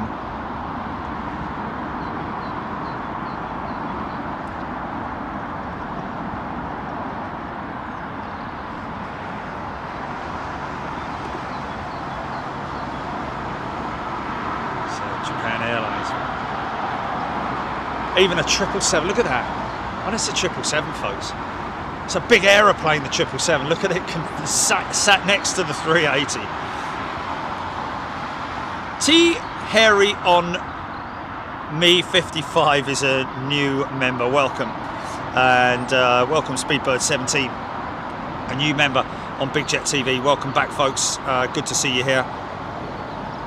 George Corner, that sounds just like the Cathay Pacific 330 did on the fly past Royce's Sinfin factories with its Trent 700s back in 92, 93. Also very loud and grumbly. Yes, George, well, that's great.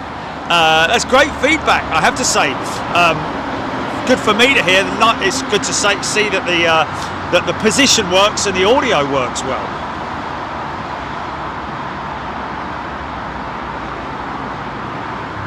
Negative, GP. Didn't see the comment, sorry.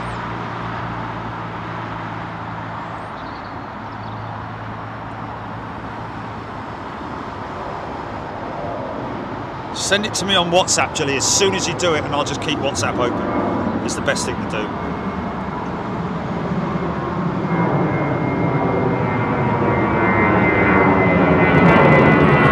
Okay, so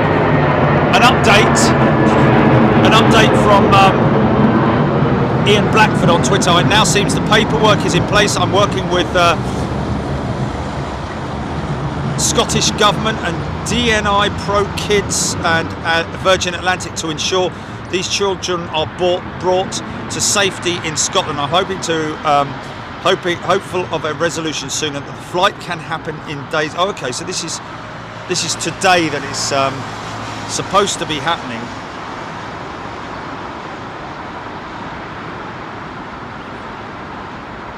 VS 673 picking up a group of 50 Ukrainian orphans and then bringing them back to Great Britain. But are they headed to Scotland? I don't know. We'll see. GP, just message me.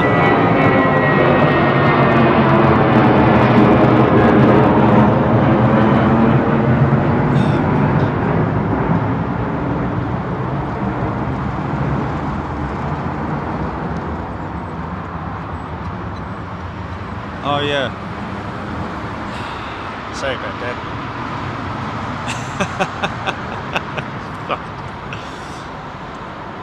Okay. Hold on. Just do this every time. Okay, what's the message, GP?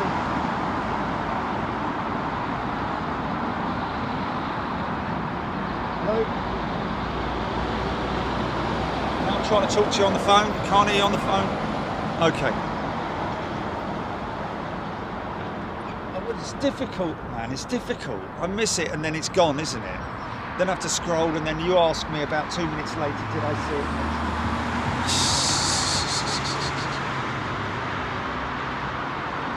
Oh, okay. They're going to okay. All right, Julie, I got that. Great, thank you. The reporters are going to DM us when they depart Warsaw. Right, there we go.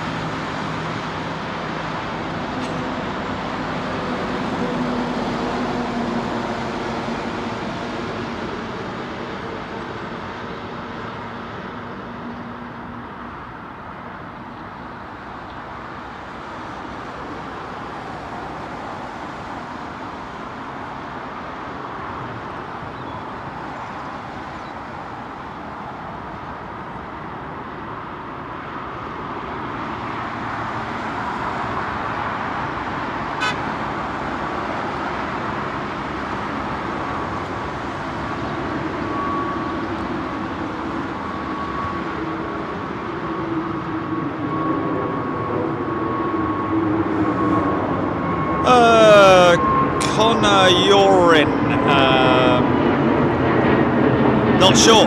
Depends on what time your flight is, and also bearing in mind that we are on the southern runway, which is 09 departures, 09 right. Arriving aircraft are coming in on the northern runway. This is so fun. Hello? Can't do it that way. I can't do it that way. Can't do it that way. Keep taking the phone out of the bleed.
Still get cruisers, still get Donalds.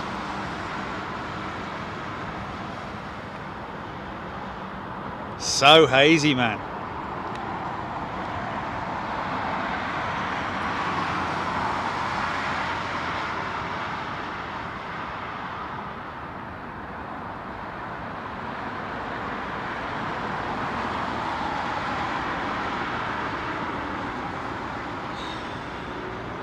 Capital Airlines 330 on its way into land. New one on me, George Corner saying. Well, Capital's not new, but it's quite rare at the moment. Is she coming in as a rogue arrival is the question.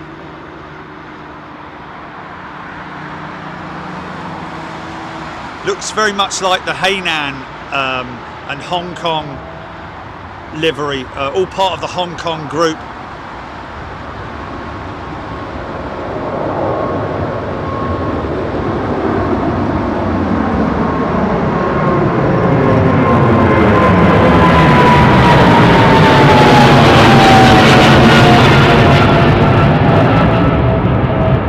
Nice. Qatar 777.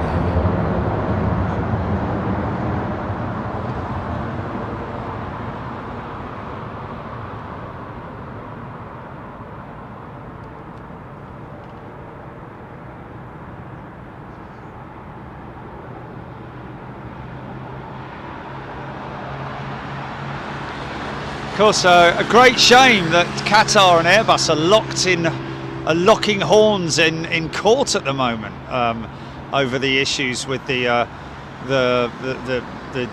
delamination or paint delamination or flaking of, or whatever it is that the problems are with the A350 around the SATCOM blister, we believe. Where it joins the SATCOM blister, not anywhere else, I don't think. I think it's just in that position where they're obviously a little bit concerned. Got an 380 on the push.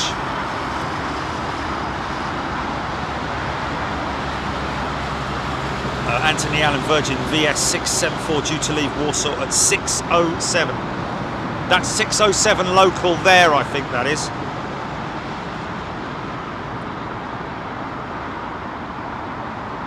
Sam 674, inbound Southwest Ireland, POTUS can't be far away, Martin Lowe. Okay, we're talking about Air Force One aircraft here, POTUS being the 747, isn't it?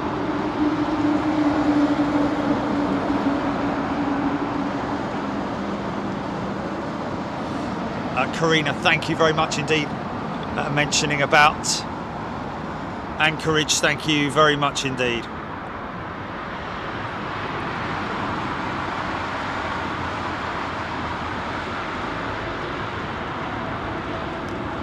Andreas Beatty, which engine has the highest induction noise on takeoff? Difficult one that, Andreas, because if they were all at full throttle, then you know, difficult one. Trent 700 is an awesome sound. You know, anything, it depends on the altitude and all that kind of thing, but if they all went out at the same altitude, at the same power, oh, it's a tricky one, man, because they have a different engine note, of course, as well. Of the bigger the fan blades, the more fannier they sound, you know, whereas the smaller fan bladed Trent 700 has a much sort of like tighter noise to it, proper jet engine type noise to it. So, but I love the Trent 7, got to say, it's a proper growler, a bit like the Trent 800 as well. Chris H, 380 monster.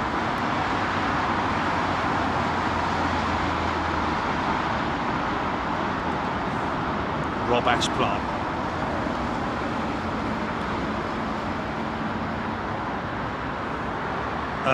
Jeff in Mass, any word on the first delivery of the Virgin 330 Neos?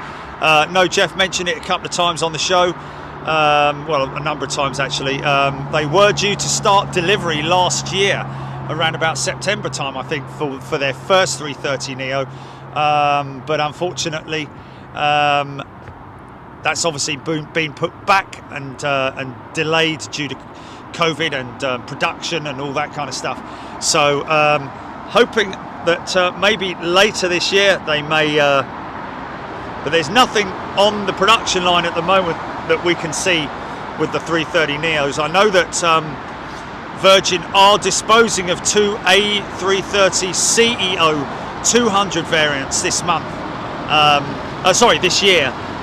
So I'd imagine that they're going to want to, based on customer demand and you know, that kind of thing. They'll probably aim to get one in at least by the end of this year, but as I say, like I say, there's nothing that's been spotted yet at Toulouse from as far as I can see. So you know just as much as me, man.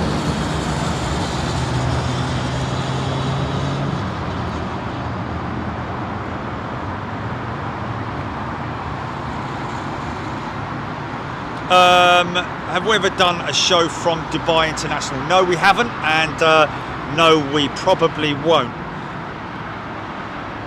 Just purely down to you'd never want to go there as a plane spotter or anybody filming from outside the fence at Dubai, because first of all, you'd have your equipment seized, but then also there's a good chance you might land up in the clink for a few days.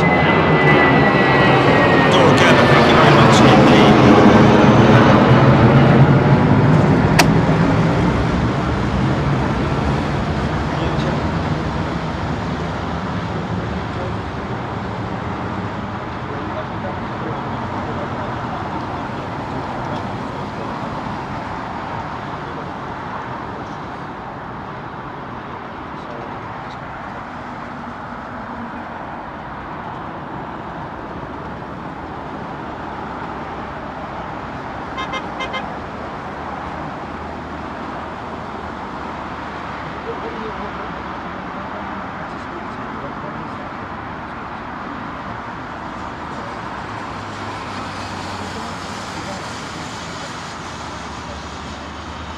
Okay, well, look, I'll put.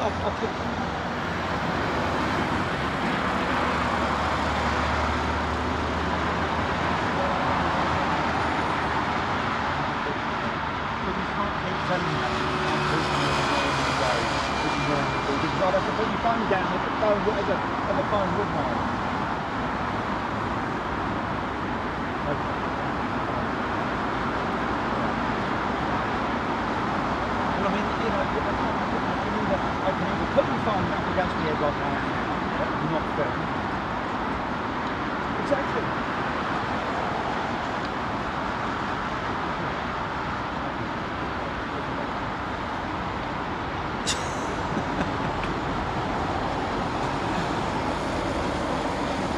Wow, okay, yeah, all up weight.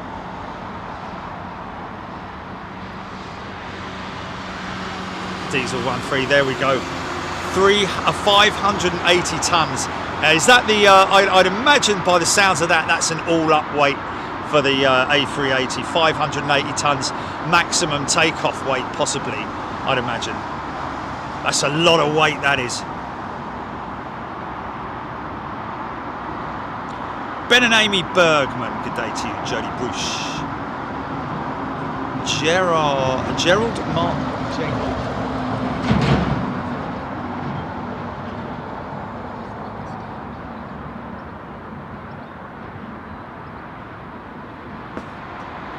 William Patrick had a very long live session on Plane Finder following your 3 flights from Anchorage, wow, to London Heathrow without any naps. Have lots of data on all the flights. What was the total flight time, William, basically? I mean, you know, you got, it's not so much the flight time, it's bearing in mind also that there's a 2-hour layover at each, both Seattle and at New York. So, you know, those 2 elements put together, I think we were around about 15 minutes early on touching down. That probably had a bit of a tailwind, I'd imagine. Brutal lad, thank you.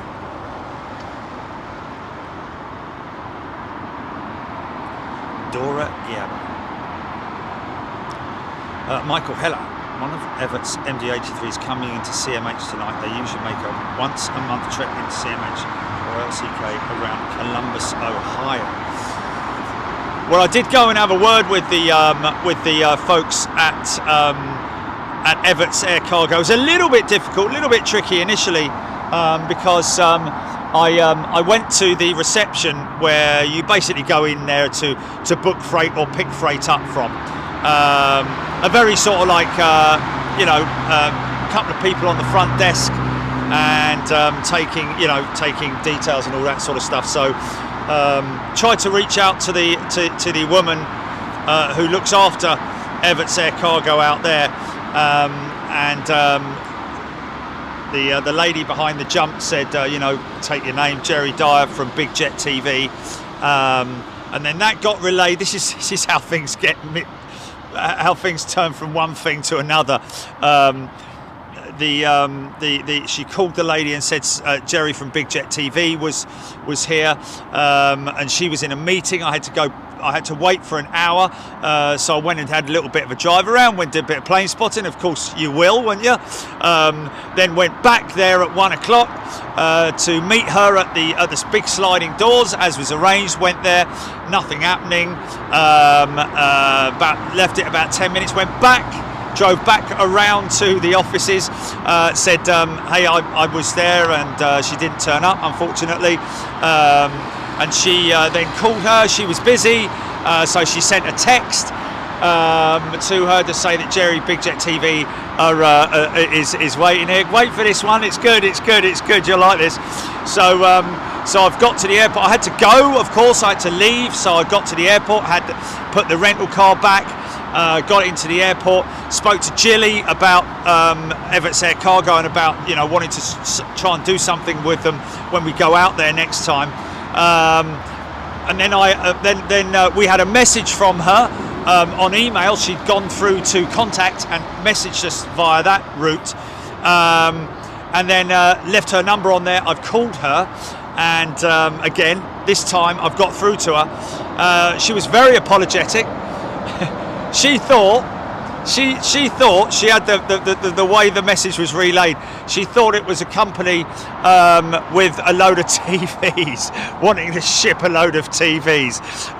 So I said, money for nothing, get your chicks for free. So I just said, I want my MTV.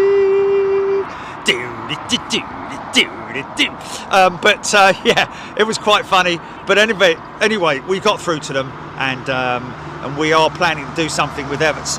The DC6s, there's only 2 remaining. One of those will be going to the big boneyard in the sky, which is actually at their other location with Everts Air Cargo. They've got a boneyard at what was the name of the place?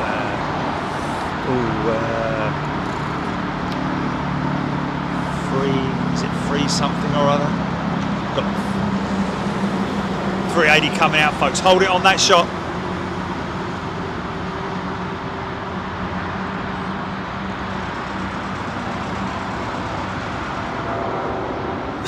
Shipping TVs in one. How many you got, mate? Well,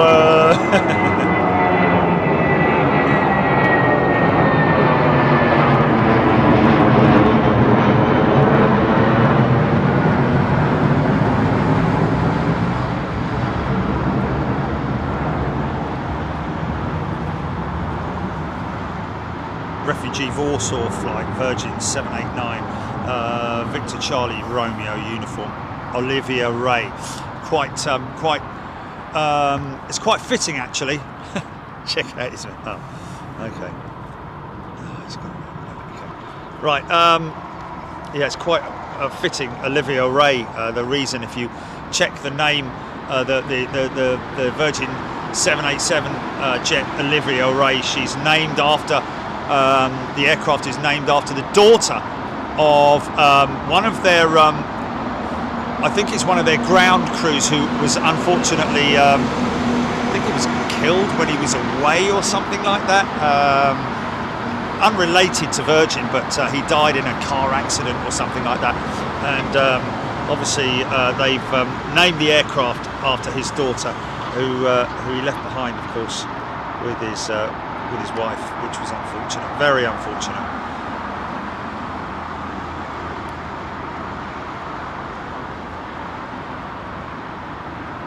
This is low, man. Look how low this is. Coming at ya.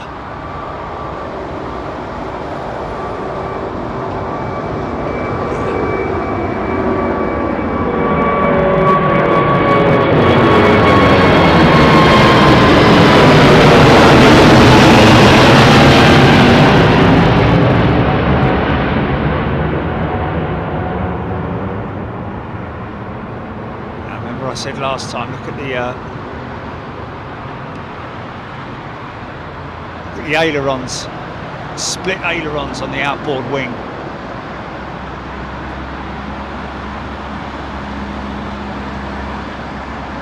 And that's about it.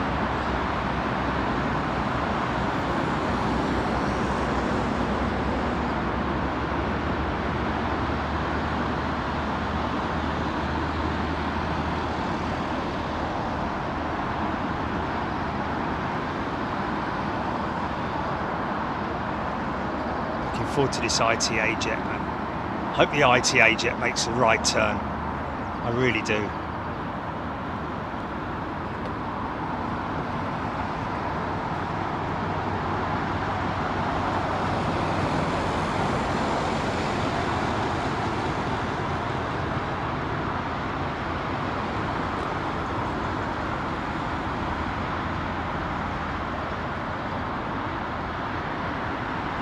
Victorville and Davis Monfort aircraft Boneyard Sailor Mike. Yeah, it wasn't. It was Fairbanks. I think it's Fairbanks.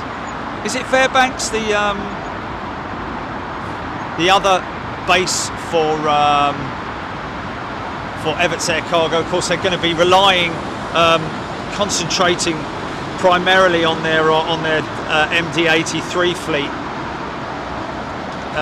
for the continuation, because they're obviously too concerned about the age of these DC-6s. They're now becoming so, you know, the spare parts are very rare, and they're just going through their spares inventory, and they're just concerned that they're going to run out. And of course, they go to remote regions where it's very difficult to ship spares out if the aircraft goes tech.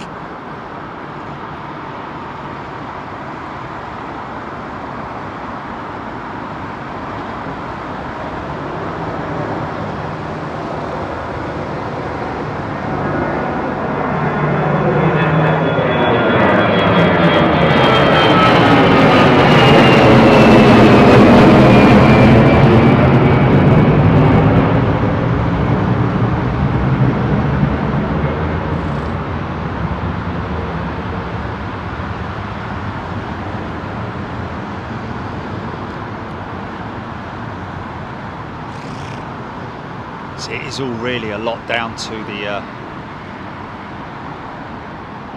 to passenger demand on the day. Sometimes Iberia sending their 330 or even their 350 into good old London Heathrow. Here comes the Royal Giardini Dreamliner, which a lot of people like. Say it there, Dad. Wow. It is so hazy, man.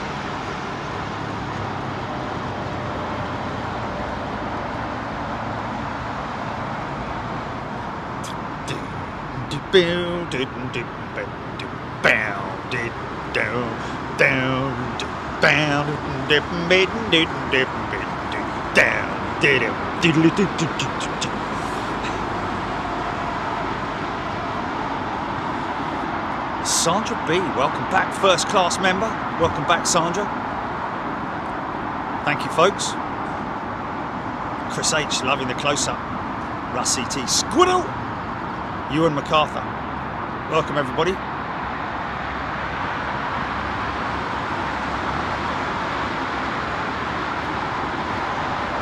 Trev Line, Dave Andrews. All my flights to Dubai, Bangkok were on the 380. Beautiful lady and awesome. Yep. Having now flown on the 380, I can categorically say that it is a very, very comfortable aeroplane to fly on. He's having a scratch on the post, look.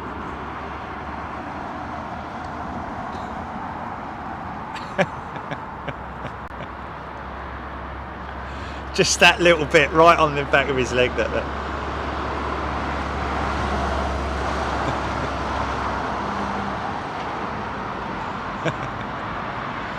Oh God, here comes one.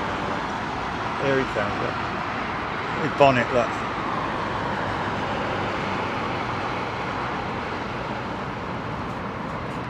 That's it, yeah, you just scratch your head on it, yeah, that's it. Do whatever you like, mate, yeah. I mean, how can that be a surface to scratch your neck on? Oh, dear, dear, dear.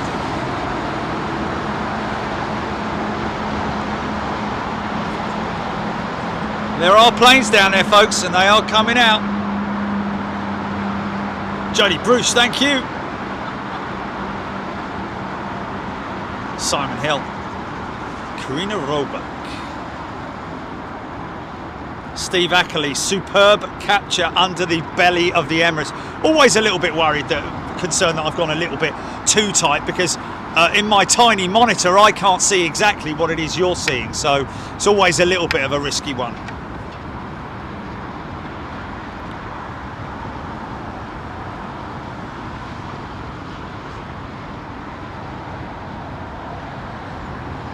Yeah, there we go, Gavin Wilkes. Fairbanks makes sense. Yeah, I think it is Fairbanks. The other is where the boneyard is, where they've got just a massive scrapped C-46s, DC-3s, DC-6s, all that kind of stuff.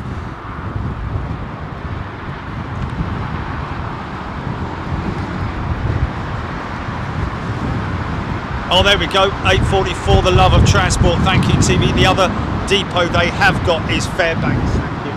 Hey, leave it out, son.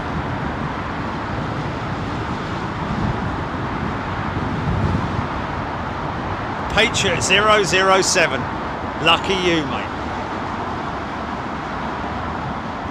Okay, next one. Anthony Allen, Virgin VS 674 departs Warsaw in an hour's time. Okay, folks, we're going to try and get that arriving here at London Heathrow if we can.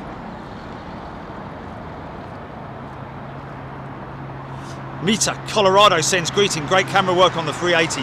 Thank you, Mita.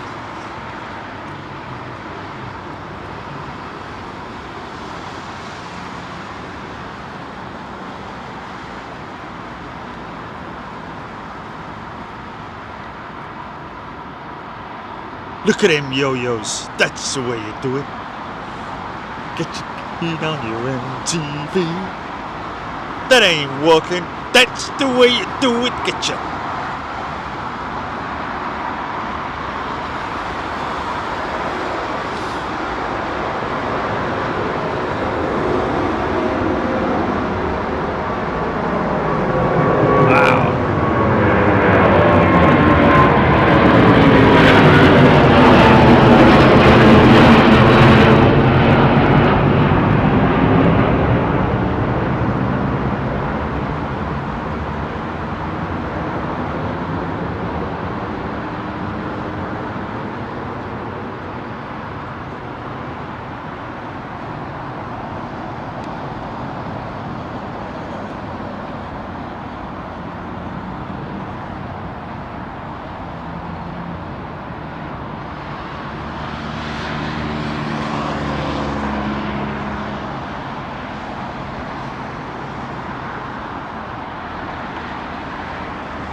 Such a beautiful wing, man. Very stiff wing on the 350.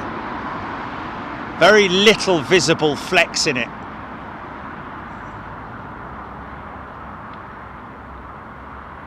Compared to like the 787, for instance. Boeing's wing design completely different. Of course, than the Airbus.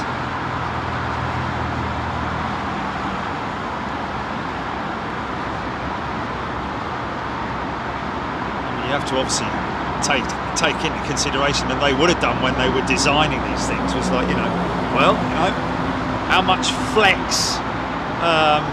There's obviously with pressurization and depressurization, with the expansion and contraction of alloy, it's always something that has to be very carefully monitored. However, carbon is a different body altogether, isn't it?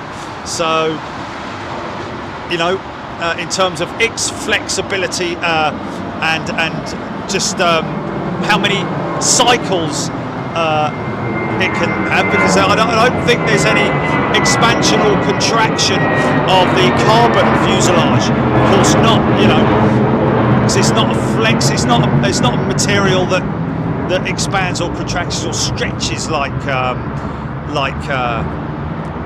alloys. The Sushi Friend. The Sushi Friend is a new member. Welcome, Sushi Friend. Love a bit of sushi, I do. Ooh, love a bit of sushi. I think this is the Royal Jardinian.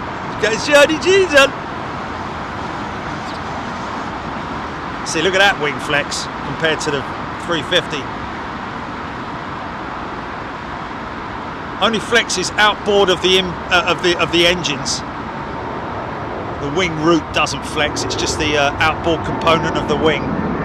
Now you'll see it when he goes past me. Wow, very derated.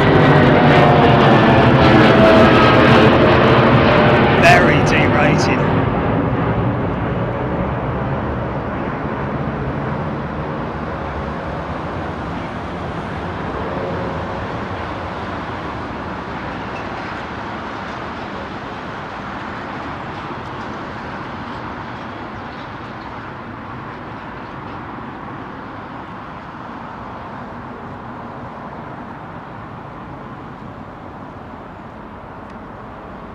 Looking at those masts forward of the vertical stabilizer, it's quite interesting. Thought of vortex generators for a minute, but they don't have anything like that. That looks like additional masts, comms masts on the back of the jet there. Have to have another look at that at some point. Come back!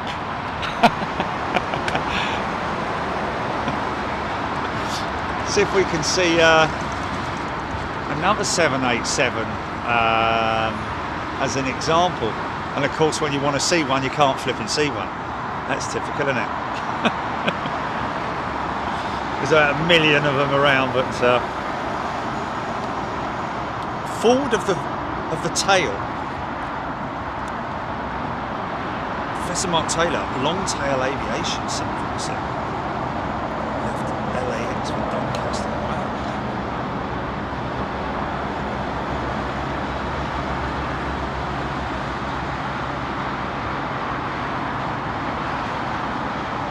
Anchorage to Seattle, 3 hours 30 minutes. There we go. So it was more than the 2 hours, 2.5 hours that so that's already another extra. It's another extra hour to put on that time.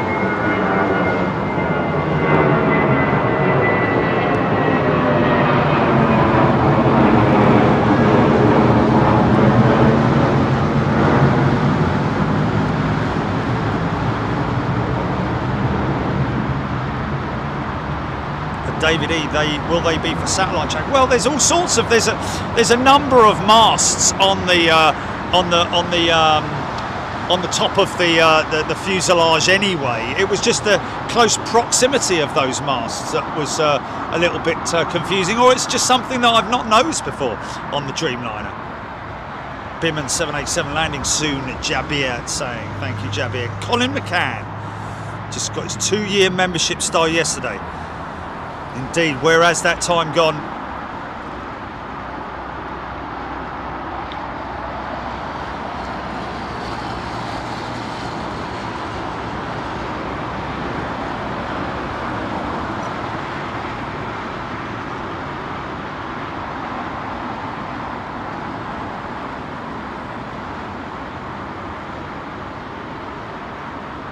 There we go.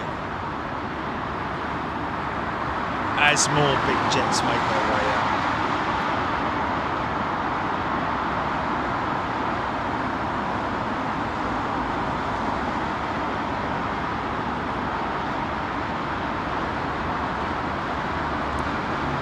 BA 269 headed to Los Angeles.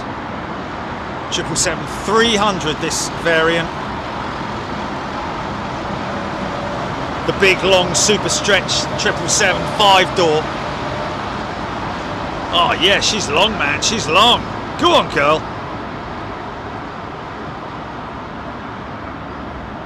Wow, that was a very long run. Heavy. Speedbird heavy.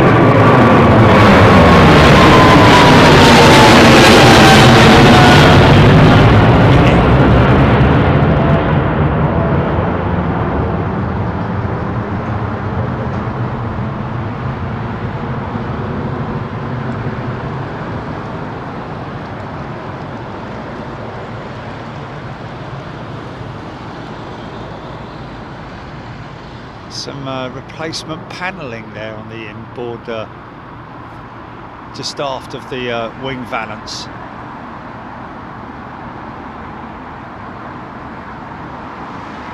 Same bit then. Interesting route. Might go left at some point.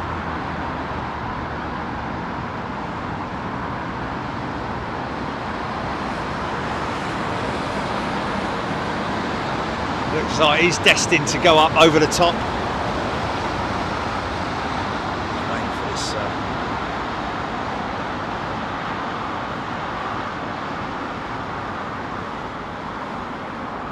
ITA jet. Look at that.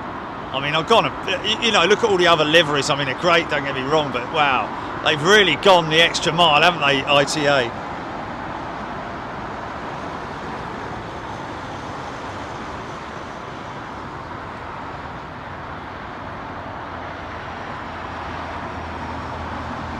Sailor Mike. Oh, it's on the scale.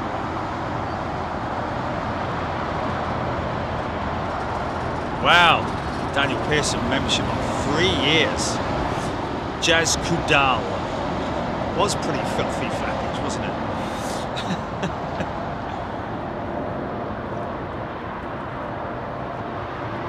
No, you didn't miss anything over the weekend, James. Just R&R. Much needed rest and recuperation.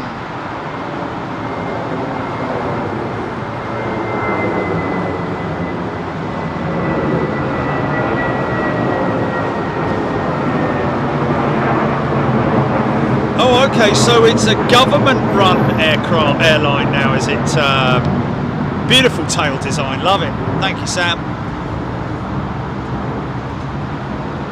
So it's not privately owned. It is government run.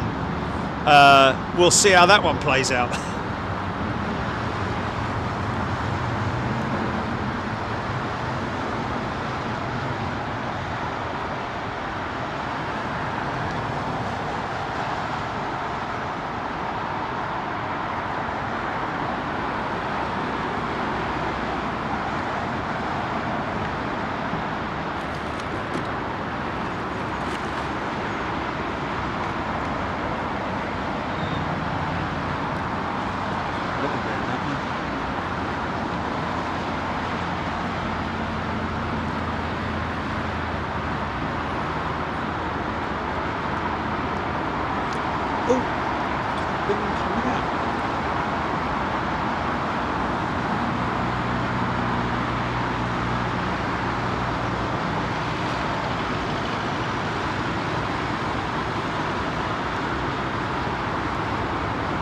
Seven, 6, 7.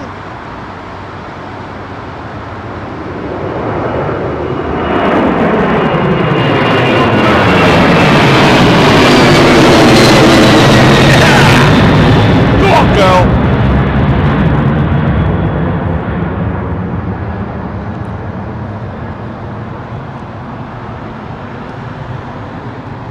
Look at that winglet, man.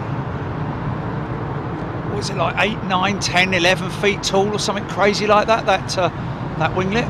Well, what is it then? I don't know. 8, 9, 10, 11. I think it's like in the 10s, something like that.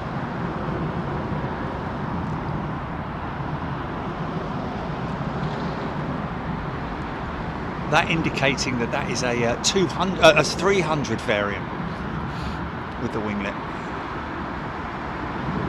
Yeah, in the new livery as well, liking that. Always good to see an old aeroplane in a new livery. It just means that they're likely to keep them running for some time. And of course, United still having issues with their 787-8. Oh, go on, son. Yeah! Oh, someone's just fired up a barbecue over there, and I can smell it. Oh.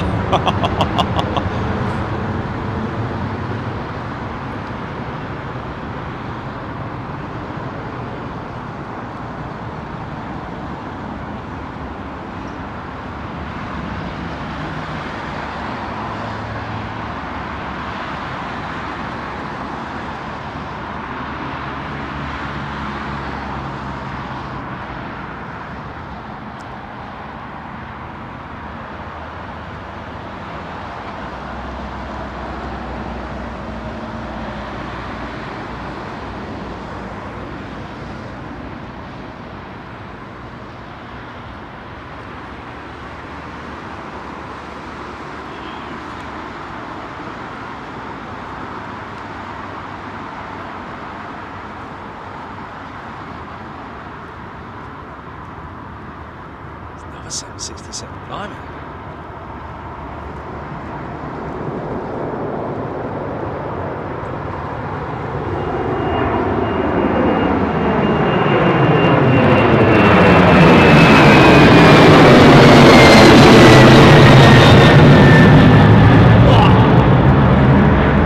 Got a cruiser.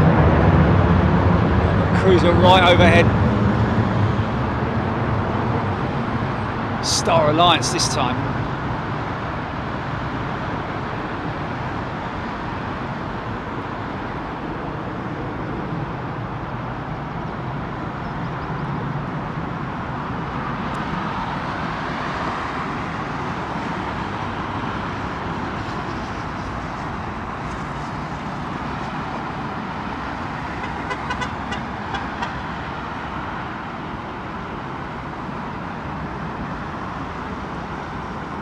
Lufthansa with that belly in it. It's got to be Lufthansa with that grey belly.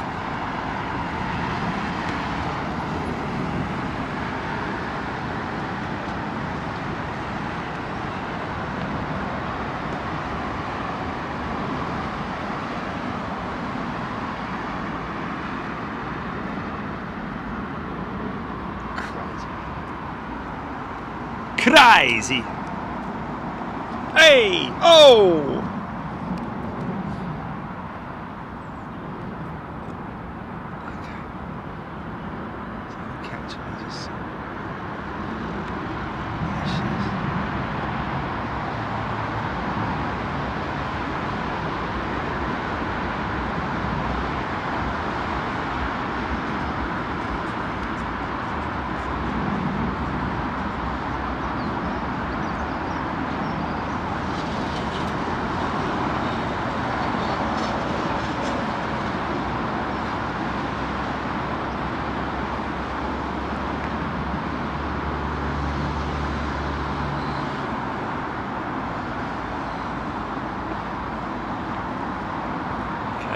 Moving online.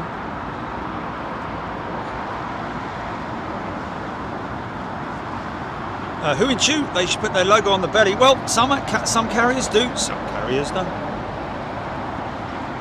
Munich to Boston, was I right? Lufty 350, right, there we go. Thank you, Huddersfield Tim.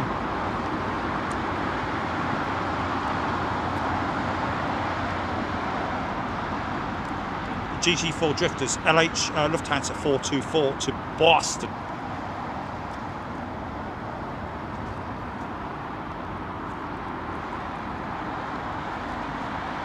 Wow.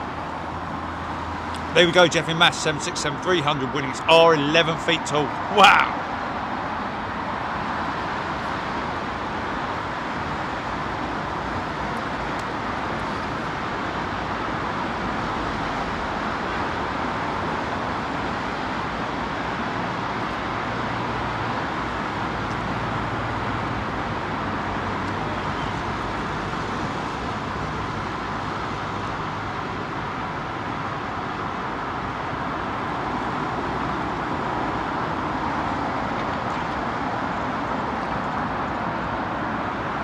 120 knots.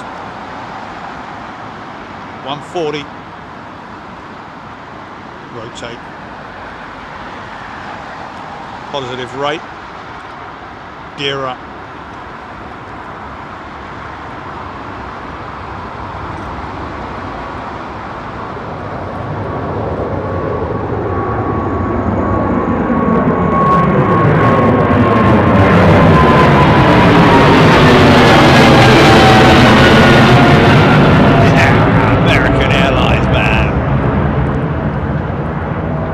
Big heavy American jet.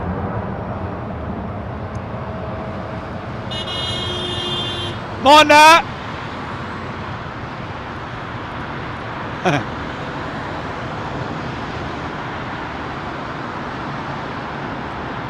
See the Satcom blister on the front there, the all grey carbon unpainted one. Look at the number of masts on the rear of the aircraft as well. Actually scattered all the way along the roof of the aircraft. 7 or 8 visible masts there on the top of that 777.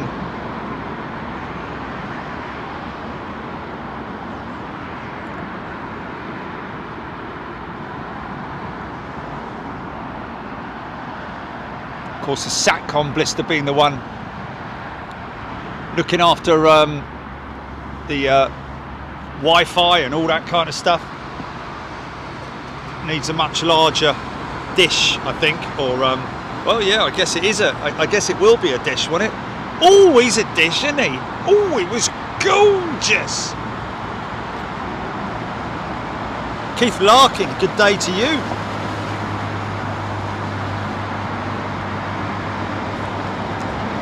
Russ CT, Emirates 380 on approach.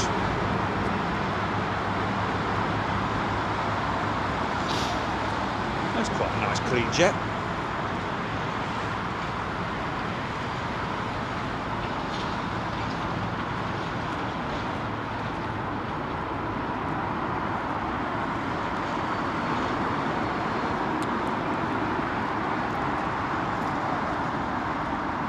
Dave Ulberg, thank you.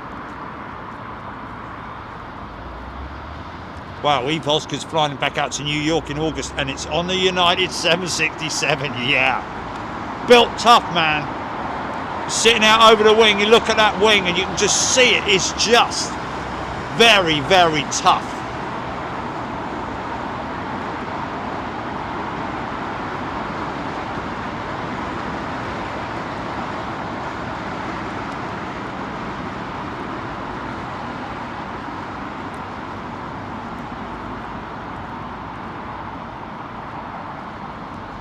Also, something that I have to bring up,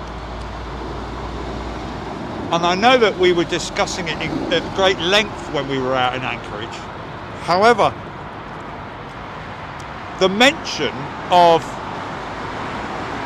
oh, a minute.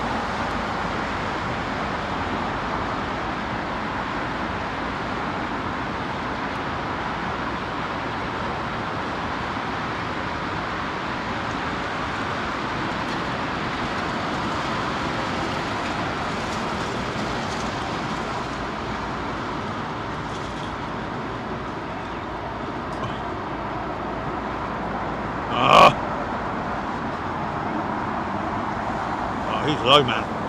Wow. That's full runway again for this Dreamliner.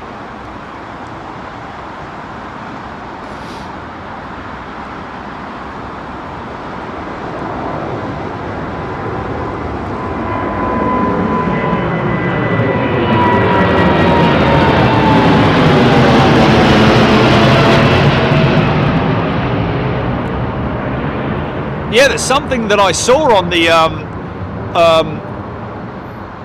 Ice Airport Alaska that's on the Smithsonian channel. I think it's also available on channel 5 possibly, or channel 4, or one of the terrestrials over here anyway, but it's available on the Smithsonian Ice Airport Alaska, which is what the guys covered me for a day, shadowed me for a day a typical day in the life of Big Jet TV, and all the difficulties that come with it as well.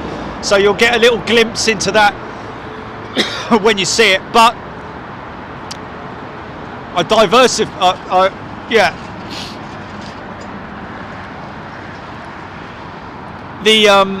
what is interesting was on last night's show, I think it was Series 1, excuse me, Series 1, Episode 4, I think it was, and they were clearing the runways due to heavy snow, of course, and ice. And of course, one of the discussions that we had in Anchorage was about the way in which they will melt the ice, because obviously, you know, you need some pretty. If it does manage to, excuse me, if it does manage to adhere the ice to the surface, then you've got a real problem in terms of, you know, getting it off that surface, because you don't want to damage the tarmac underneath it. So they obviously use all different types of wheels with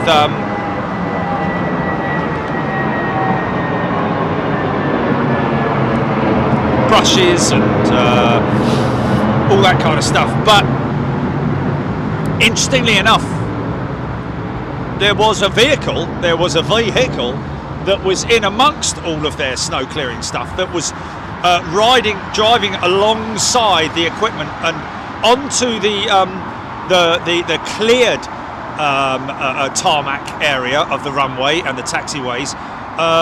They were using salt or some solution, some aggregate, most definitely, that was coming out, a bit like our gritting lorries when you're driving along and you're behind the gritting lorry. Yeah, most definitely. Now, whether that was then brushed off and dispersed away from the runway, and it was just used to sort of like cure or treat the runway prior to a final sweep, I don't know. But obviously, one of the major concerns with any type of debris on the runway, be it the tiniest little stone or whatever it might be, that gets into a jet engine, and it can, of course, cause all sorts of issues. So quite interesting to see that after our discussions and coming to the conclusion that obviously it would be, you know, massively detrimental to use any type of aggregate or especially salt as well, because that can corrode engines and surfaces and so on and so forth. So something that we'll have to look into. I might be able to actually find out, because we obviously have a couple of great people out there, Mia and Darren, who filmed with me for the channel, and I might be able to ask them, and they will probably be able to ask the ground teams as well, or I can ask one of my contacts. But interesting to see them using that solution on the runway.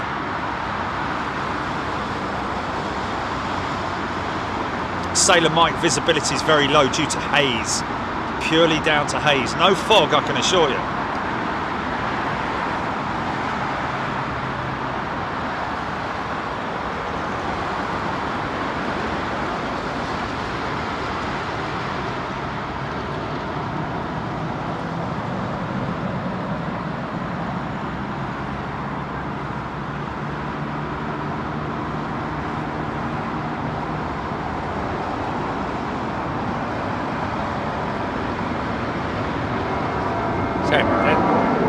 Blimey. Serving drinks in a minute.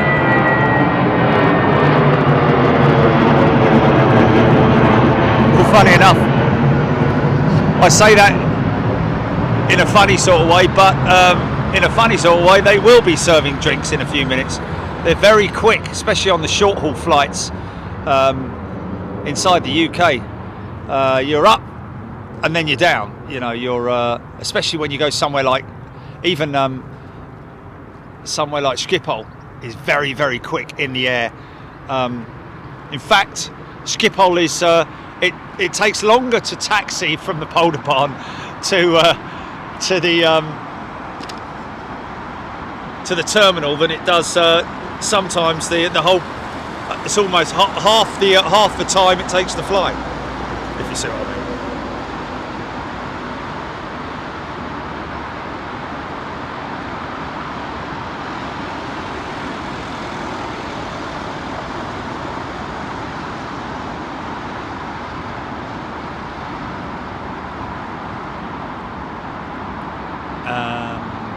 Yeah, definitely no mention of new runways at the moment. I mean, they're just way out of their off their radar now after now having to recover from COVID and all the financial issues that Heathrow will be facing. Don't think that they're going to be. I think that idea for the runway will be put on the back burner for quite a few years now.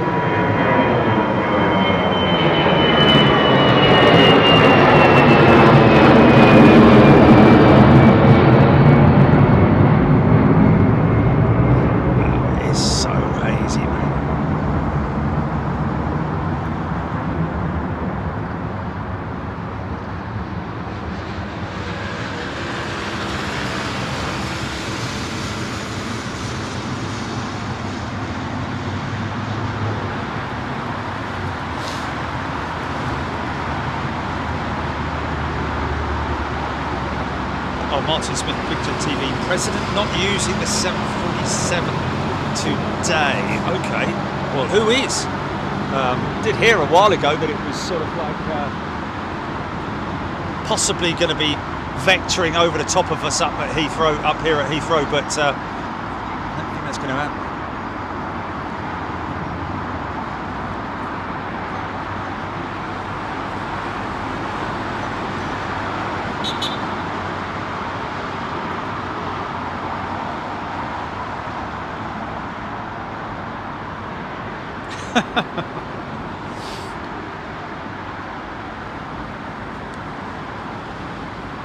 Caroline, flying from Liverpool to Douglas. You had a boiled sweet for takeoff and another for land. Cool, that was a long time ago when the old boiled sweets were handed out. Just clamp your nose and blow. That gets rid of it.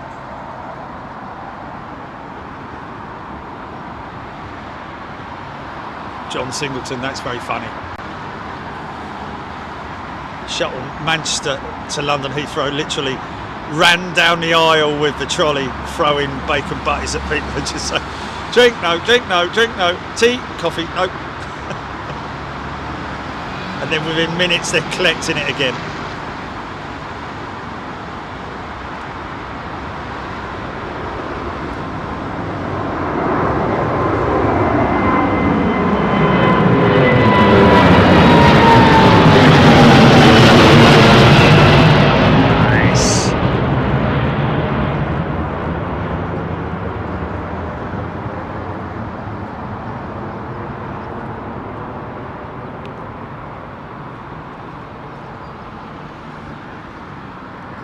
So there's those. Okay, so it was a bit of an optical illusion, I think. Oh no, there are two masts there. Yeah, there are two masts there, very close together. Okay. Oh well.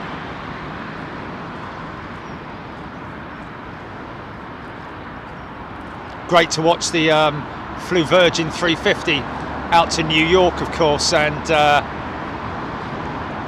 great to watch the tail cam. Loved watching that, especially when you're sitting quite near the engines and you can feel the spool up. But it is quite uncanny how slow you look like you're going when you're travelling down the runway. The lines are so, but those lines are long lines. They're not your average sort of like road markings. Those lines are very long. So. But yeah, it is quite amazing when you see an aircraft rolling out.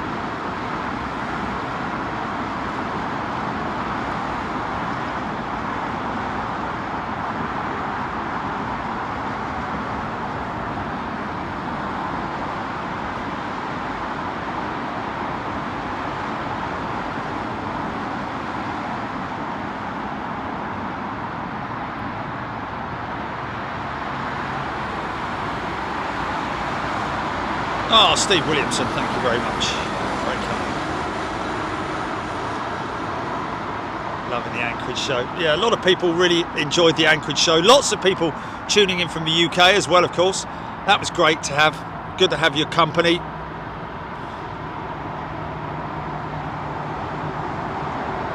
And of course, all Premiere members will be able to watch that from tomorrow, folks.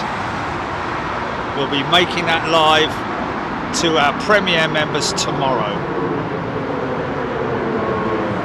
And you want to watch it because it's brilliant. Different runway operations on day 2 at Anchorage compared to the Freeview day, so you definitely want to tune in and have a look at that.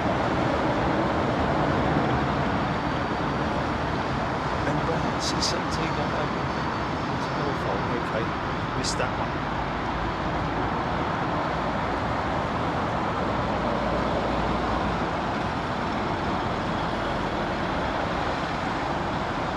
Did I say premium? Oh, premium, sorry. Premium. No! TCC, how many 747s have we seen? We've seen, well, we nearly saw one, but we missed it. So, yeah, sorry about that. It was a Magma 747 that was flying east to west, and yeah, we missed it. And we've got the Bamboo 787. I don't know if anybody saw it with all those technical issues that we were having earlier on in the show. Sorry about that. That was literally a technical problem with YouTube.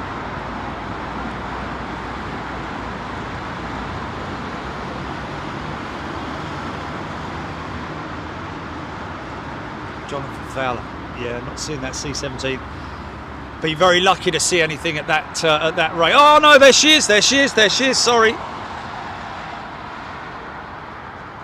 Wow, look at that.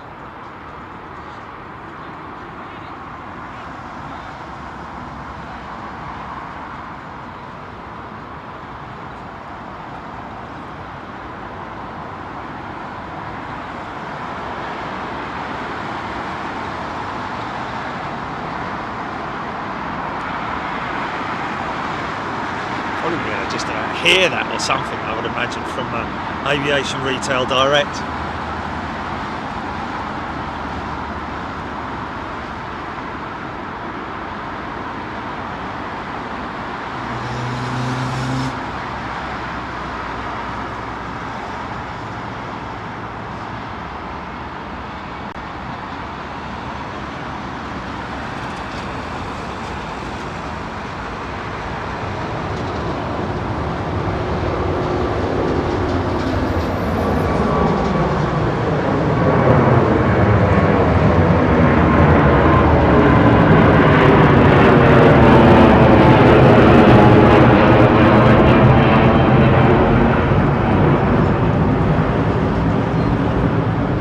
Pacific 350.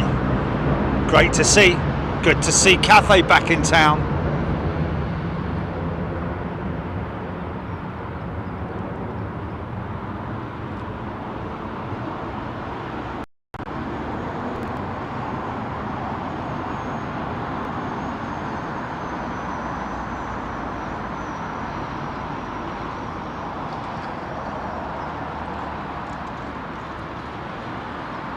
No China jets today. Well, not at the moment anyway. I'm sure a few have landed during the show, haven't they? Let me know. I think I'm just going to get down. Put my jacket.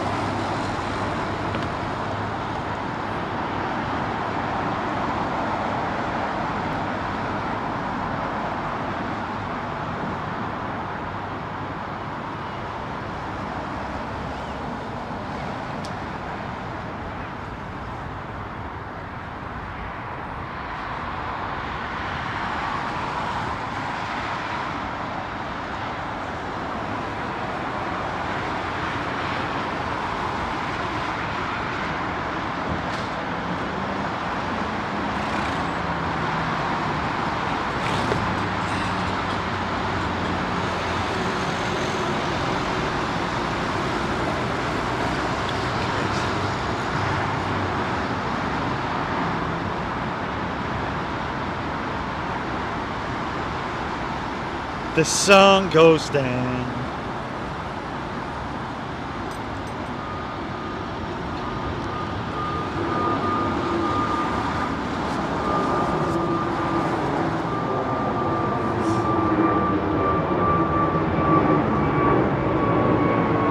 Tara Michelle, thank you.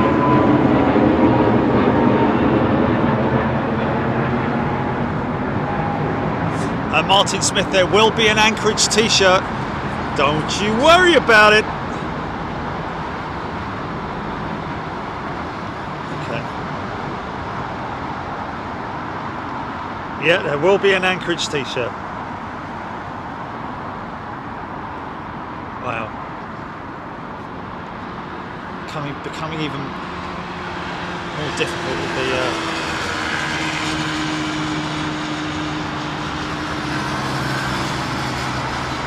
Andy's soccer net. Son's going to watch it later.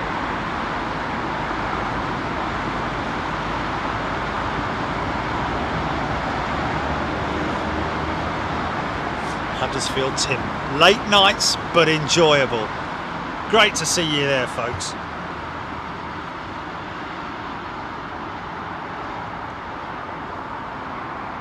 Thank you, Trev.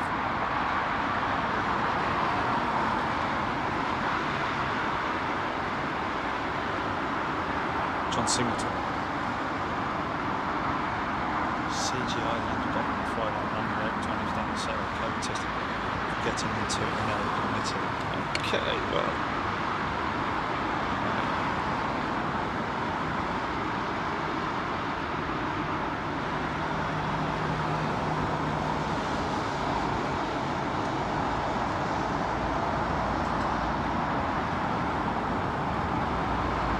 Turning into sunset departures. Noisy.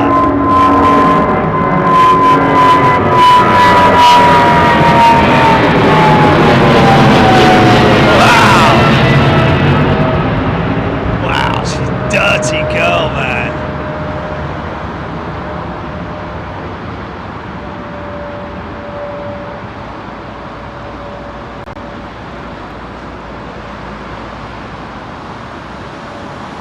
Clean body, but under her wings was very grubby.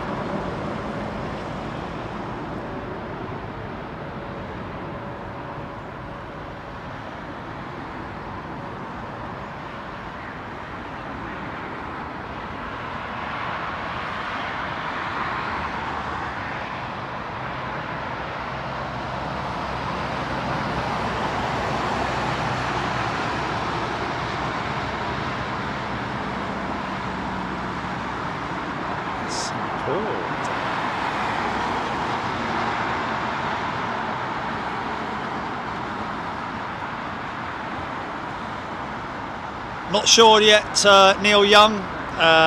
Not sure yet on the next international show. We will let you know. Just sort of planning for the next European show as well, which you know, obviously we need to do that for our premium members and all our members, of course. All members can watch our European shows, first class and super class, on the international ones, of course. Intercontinental.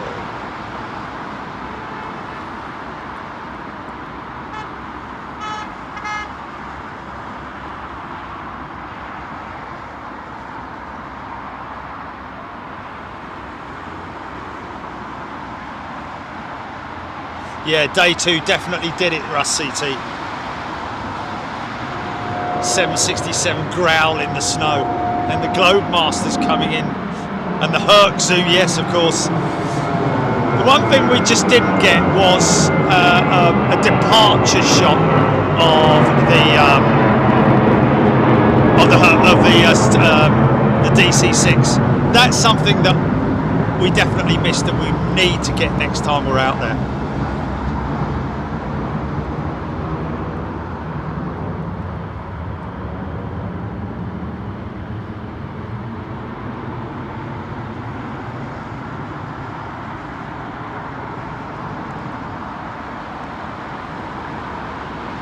Yeah, of course, all the those C-17s at Anchorage as well. Oh, I'll tell you what's just pushed back, folks. Got to keep an eye out for. I think one of those is the ITA jet. I think the one at the back is possibly the ITA jet.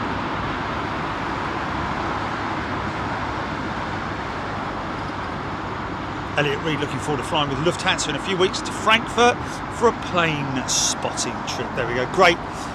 Great locations at Frankfurt. 3 decent locations at Frankfurt. I would recommend renting a car if you can afford it, of course, but if not, I'm guessing how you would get to those platforms would be either Uber.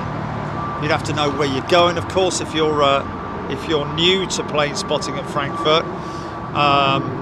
Even if you're not, it's you know, for your average Uber driver, you know, I don't know. Anyway,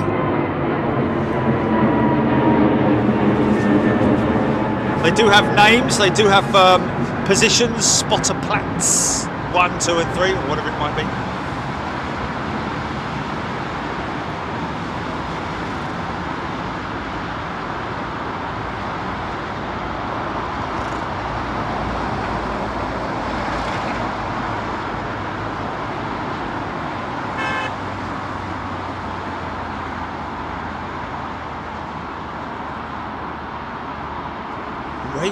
Livy.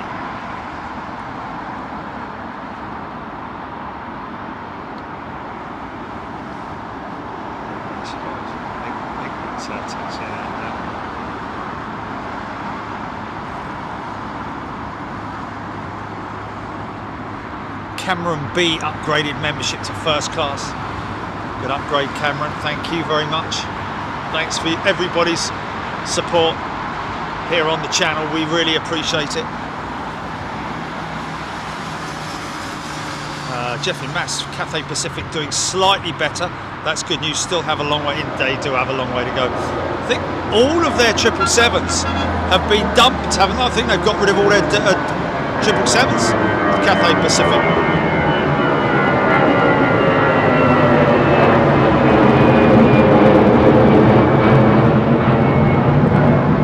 Joe Perkins, Sam 674, 35,000 feet near Basingstoke.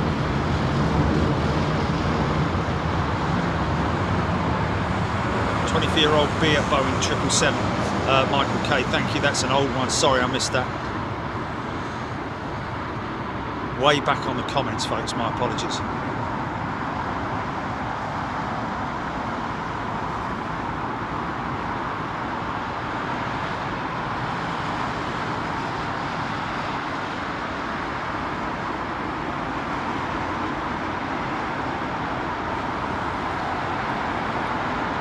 As the sun goes down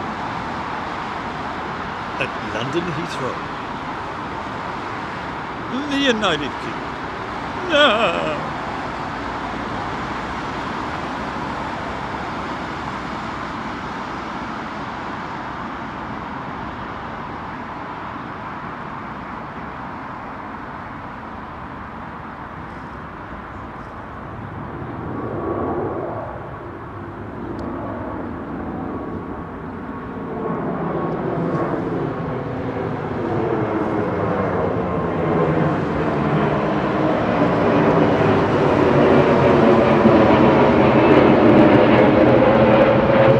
Lufty Neojet. No doubt either Munich or Frankfurt bound.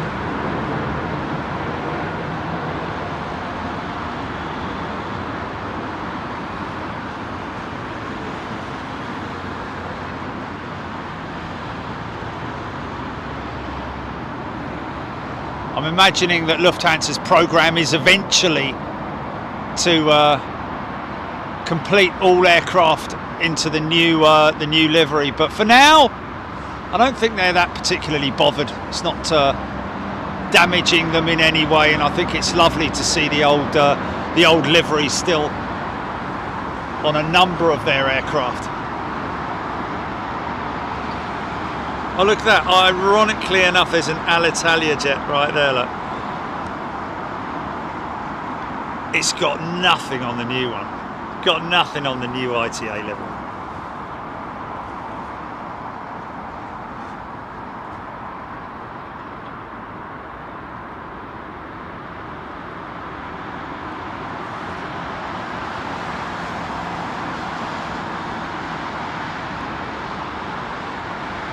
This looks like is it 220? Is that a 220? Or is that a new? Just the wings look very Embraer-ish. It's not an E2E jet, is it? Bleeding quiet, I'll tell you. No, it's a BA Neo, isn't it?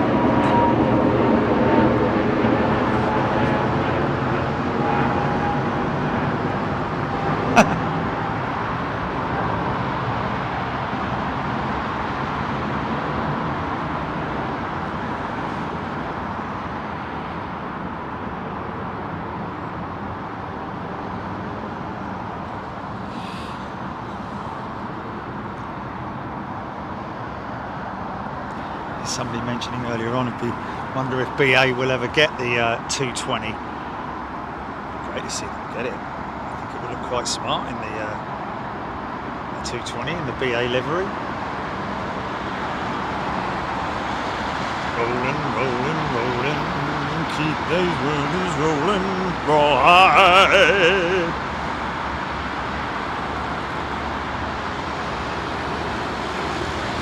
Den MC, thank you very much indeed. Good evening to you.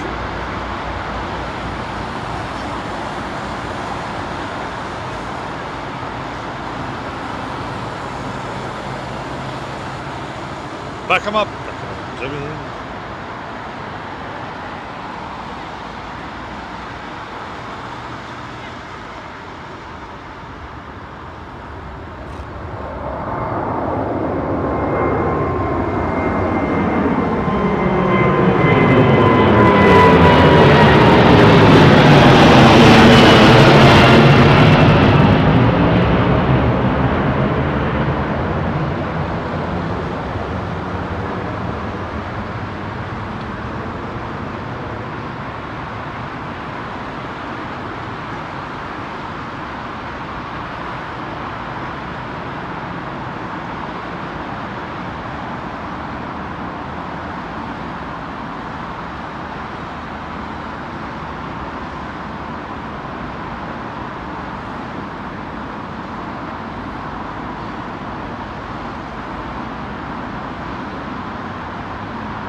I think that the wing designers, the modern age, the new era wing designers, looked at gliders possibly as a you know, a source of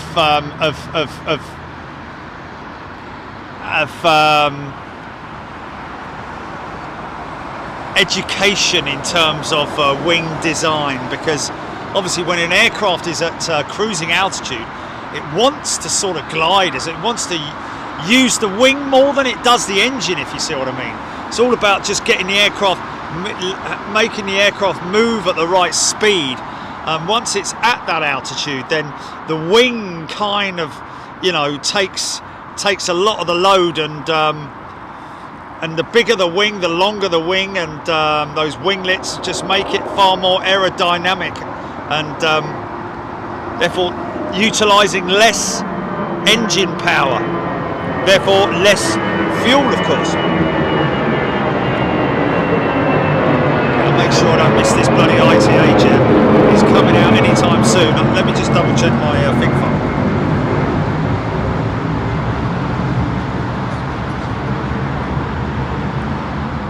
Okay, BA, then SAS. Not seeing the ITA jet at the moment.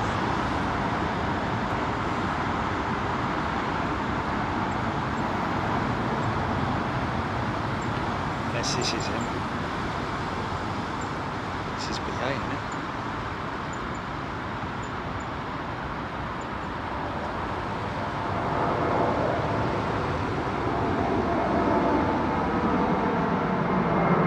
I don't know, hold on a minute. Yeah, it's BA. No!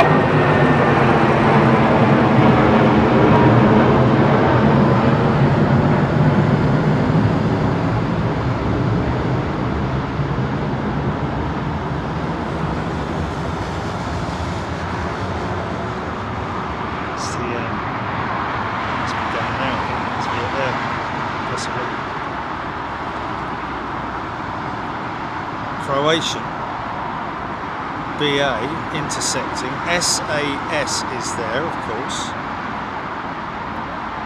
Royal Air Maroc, KLM. What happened to the ITA jet then? Don't tell me I've missed it. BA, is he just not on radar maybe?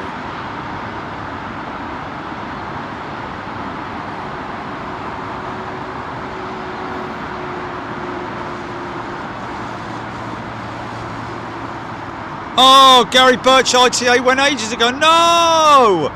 What was I looking at? Oh, flipping heck. Oh, sake.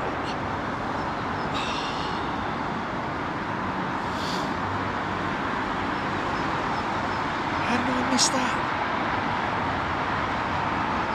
Oh, it's just one of those ones that I let go out over the top of me, innit? Sorry folks, going on about, oh I'm really looking forward to that, like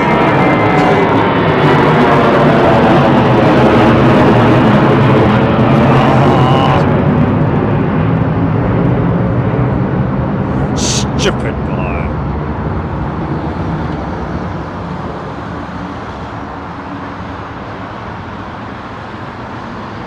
Oh.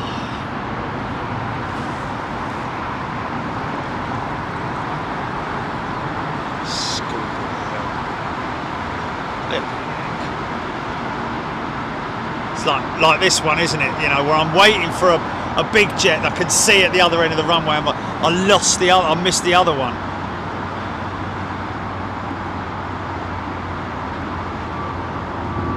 It's over the English Channel already.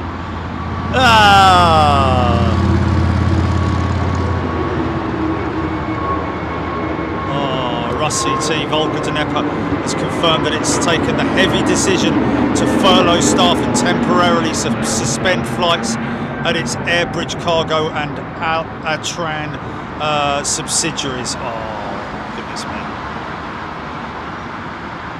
Oh, that's not good. We've got good friends at Volga Dnepa.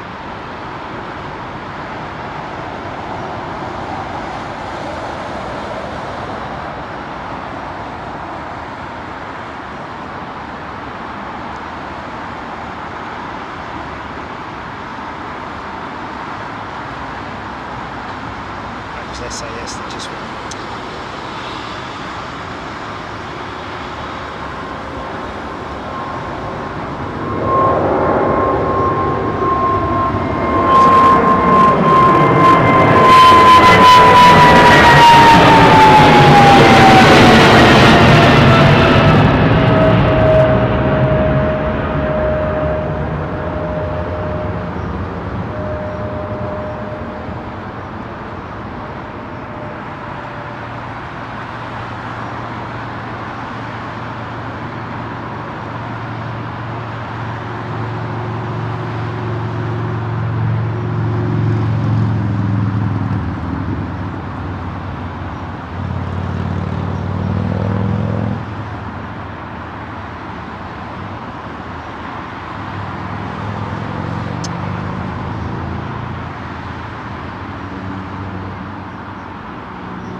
Still flying that manually.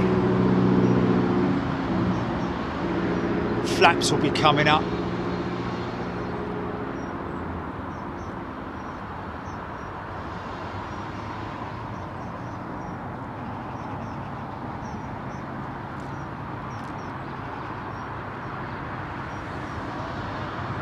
autopilot now.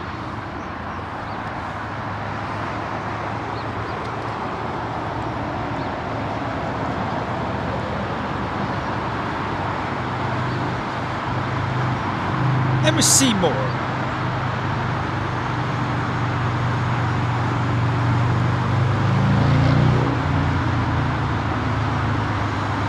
Carina Rover. Someone tell ITA to come back and do a flyover.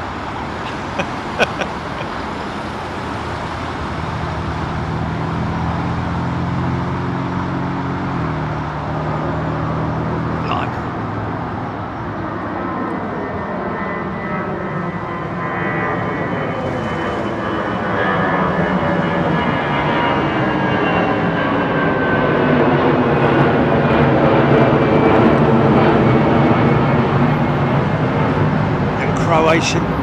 Oh, so we would have seen that ITA jet just like this. Look, look, look, look. Oh, all right, okay. Don't beat yourself up, son. I missed it, so that's it.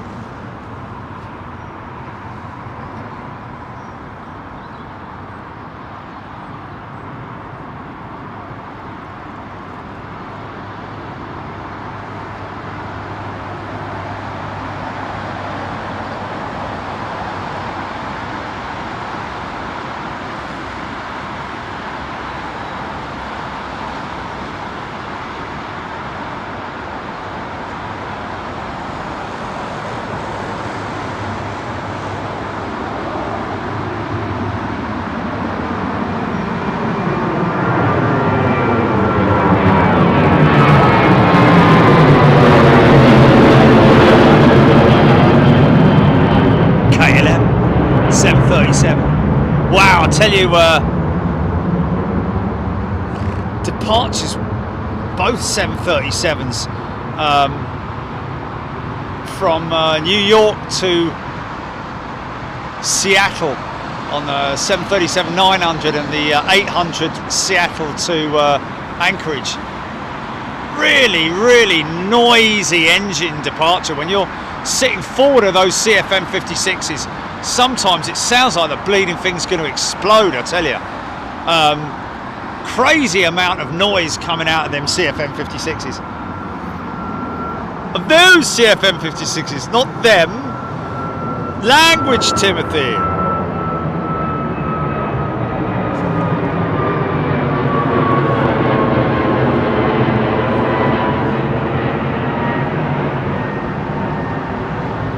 The Ram.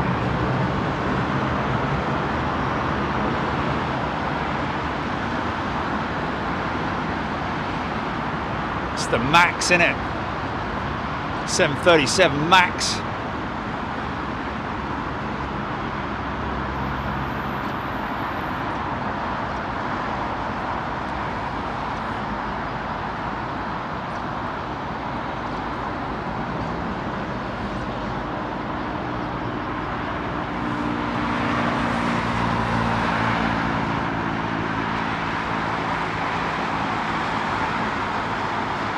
Rawhide.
Uniform Charlie. Who are you? Leroy.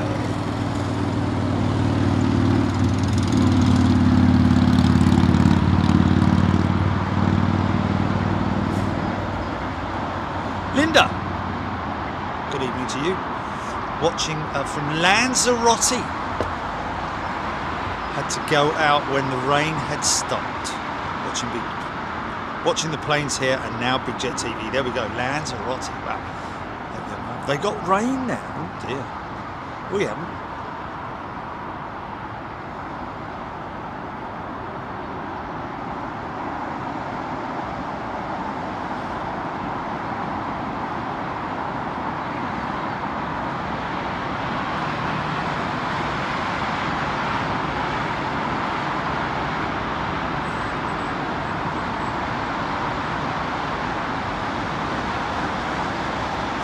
Jeff in Massimo, Cargo Logic Air aircraft held in the UK. Cargo Logic Air are absolutely fine. They're a British outfit, even though they were linked, of course, to Volga Dnieper and to the Ukrainian arm. Volga Dnieper are a Ukrainian outfit. The reason why they've had to cease operations is because their aircraft, I believe, most of their aircraft are held there in the Ukraine, unfortunately.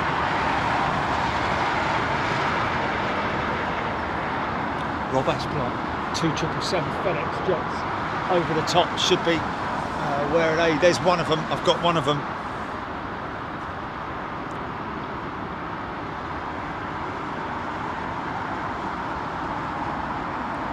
Yes, it was a YouTube issue earlier, folks. Nothing to do with us or anything technical our end, believe it or not, for once. It was all about YouTube. Almost like they had an air bubble in the system. Thank you, Leroy.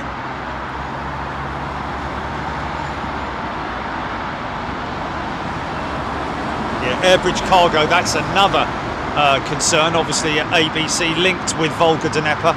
Airbridge being the Russian arm of that operation.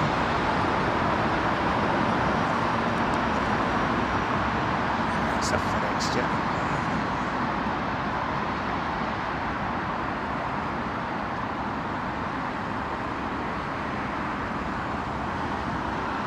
Yeah, it's FedEx.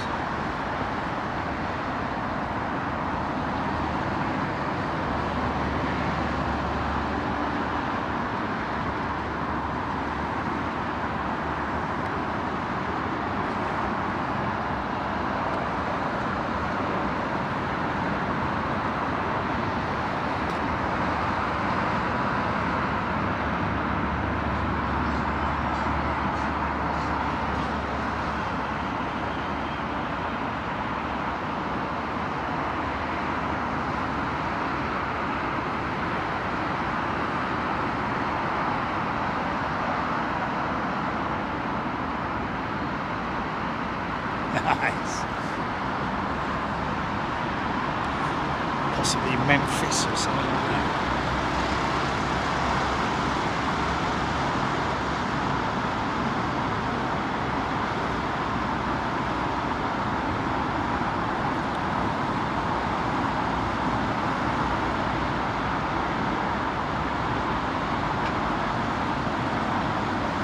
There we go, Memphis to Cologne.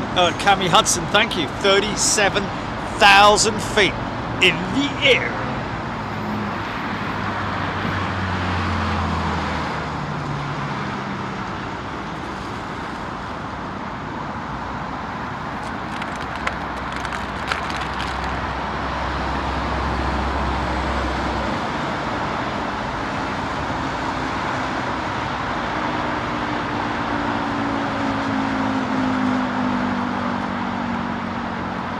They were a Ukrainian-based operator, not Russian.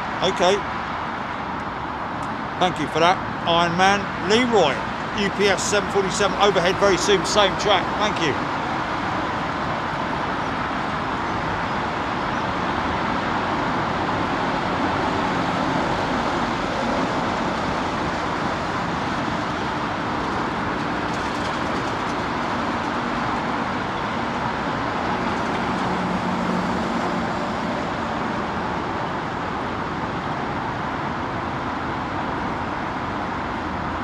Okay, yeah, okay.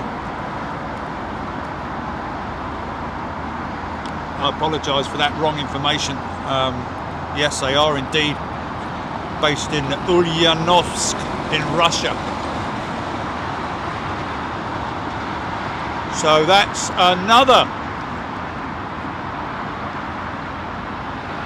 Wow, I mean, you're talking about IL-76s, AN-124s, of course the 225's now gone. Any other operator operating, Antonov Airlines operating their 124s, apart from the few old AN-124s and the odd IL-76 that are not Russian operated, we're going to be down to very few pickings for those heavy lift aircraft. And of course, that is the beauty of the IL-76, the ramp load, the rear load and the front load capability for the 124 is the heavy lift capability. Yeah, it's going to be a very interesting situation with regards to people wanting heavy equipment moved.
Okay, let's see if we can get an update on this Virgin relief flight, bringing orphans in from Ukraine with Virgin Atlantic. Let's see if I can get an update on that.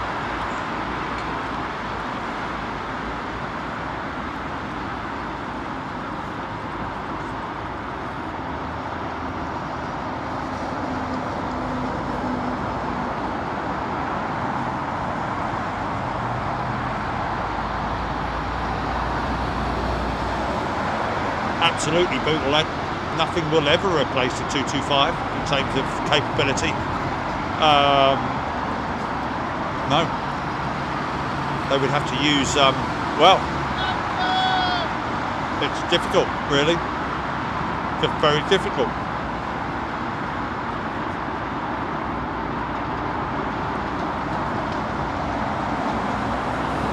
Queen over Reading heading east. That would be the UPS 737, wouldn't it?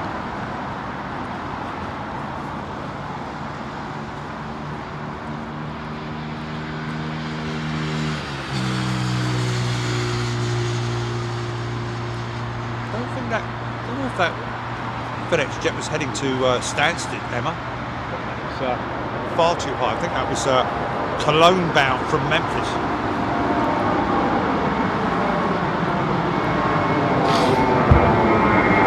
John Curry, there's a Vulcan and Emperor 124 held in Toronto since last month. Okay, well.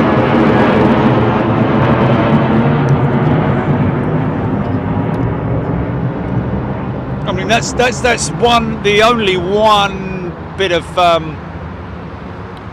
good news to come out of it is that the aircraft are not in Russia.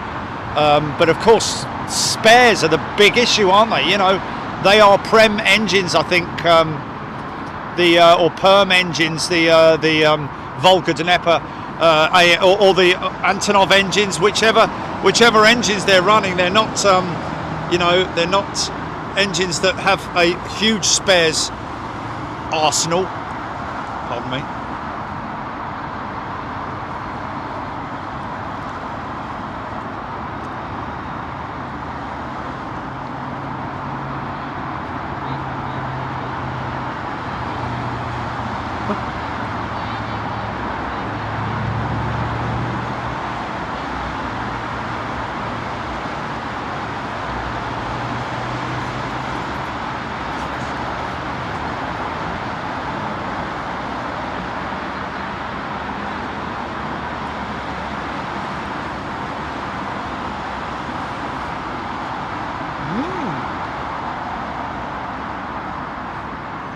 well.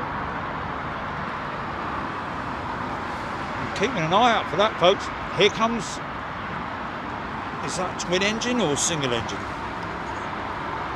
Or, sorry, 4 engine.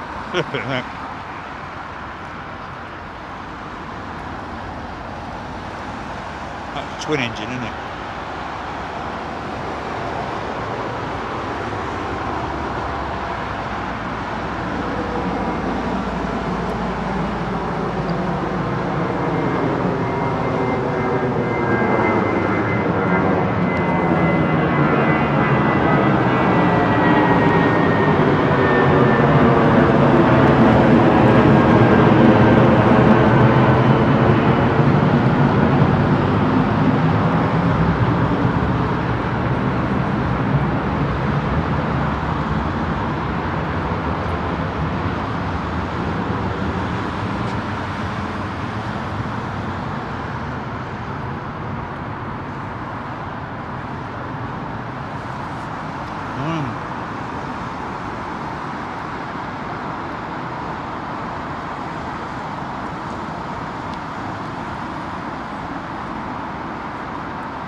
Oh, Qatar 777 is the cruiser. Qatar 777 is the cruiser. She's lost, she's gone off visual.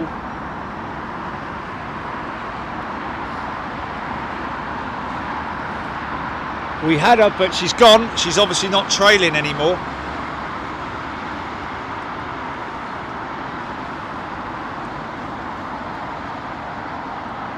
Okay, we're going to keep an eye on this.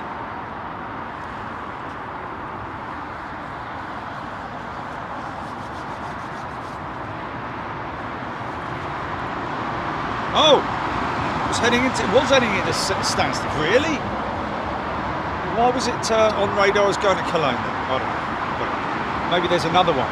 There were 2 FedEx 777s over the top of me, I was told. Maybe the one I saw was going going across the channel to Cologne, and the other one was going into standstill.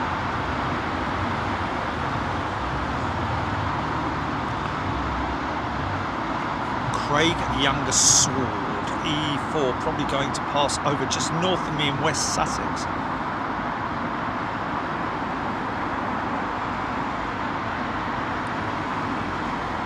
Sandy Humby, that Qatar 777 headed for Liège from Chicago.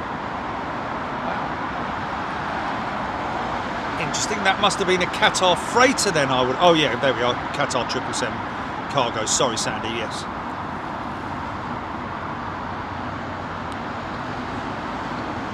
Let's fly away, Virgin in from Warsaw later. Yeah, just going to get an update on that. Arthur Bennett tuning in from Portugal.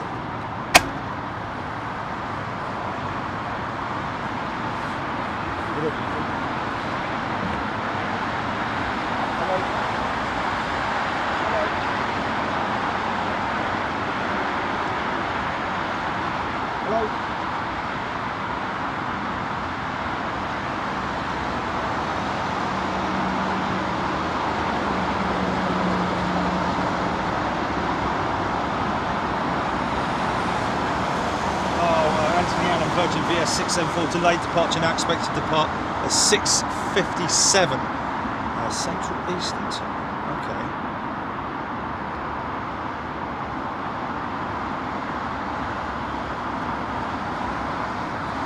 Okay, Judge Rinder and the Scottish MP are aware we will be live and grateful to us. Well, we'll hopefully get it.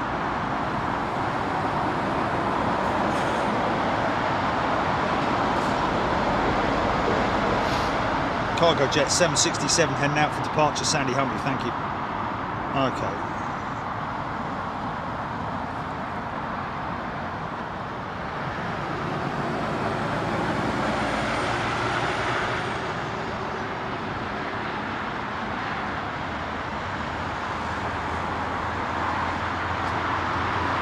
Oh, I don't know, man.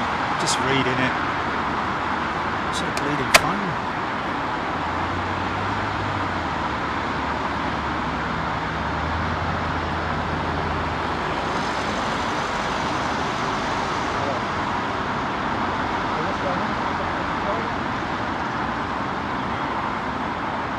boarding now.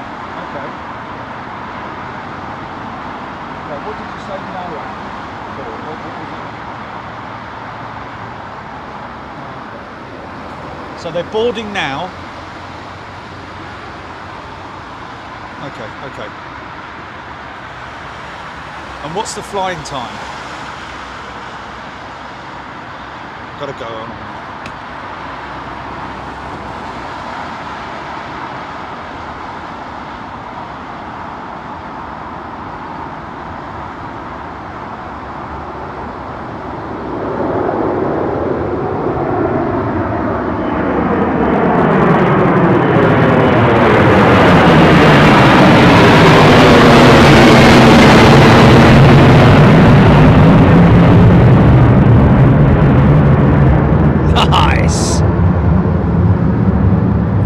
Proper old Smokey Joe cargo jet 767 freighter. Freight dog.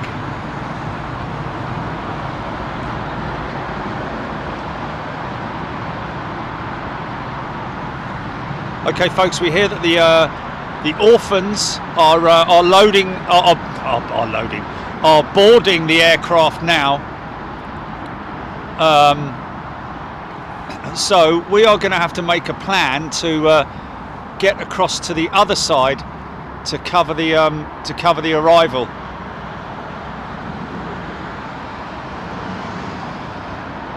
And that will of course be on 09 left, so we need to move location.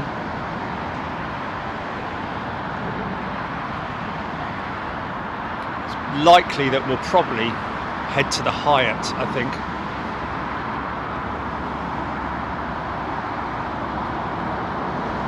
Great looking aeroplane, look at. Got to say, I kind of like the 767 old school without the winglet. Much more traditional looking aeroplane. Right, what are we doing then?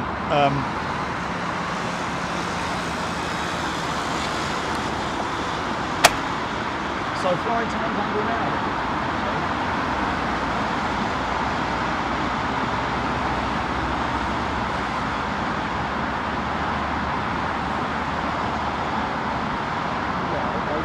Well, is that going to be a tight getting over there? Remember what I've got to do. What about finishing now and getting back to get the pilot's headset? Okay, let's do that then. Stand by.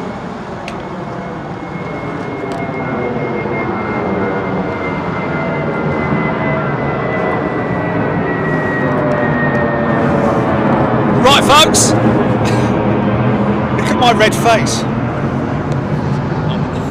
That's a bit better, isn't it? I can't wait to get rid of these flipping glasses. Anyway, listen, we're going to head off now, and we're planning to catch this flight with the Orphans on board. Virgin Atlantic very kindly donating one of their aircraft to pick these guys up and bring them here to the UK to safety. And of course the Scottish government heavily involved in all of this as well. And Judge Rinder, who a lot of people will know from the TV here in the UK, he's got involved in it as well. Not sure on what level, but we'll try and find that out. We do have somebody on board the aircraft that's messaging us, and that's why we're getting these updates as well. So listen, folks, we're going to head out there now. I'm going to break all this stuff down so I can get out of the field and get over to the Hyatt, and we'll cover it there. So we'll be back in probably around about an hour, but just stay by your phones, listen out for your notifications, and we'll see you back here in a bit. Cheers. Okay, GP. Oh.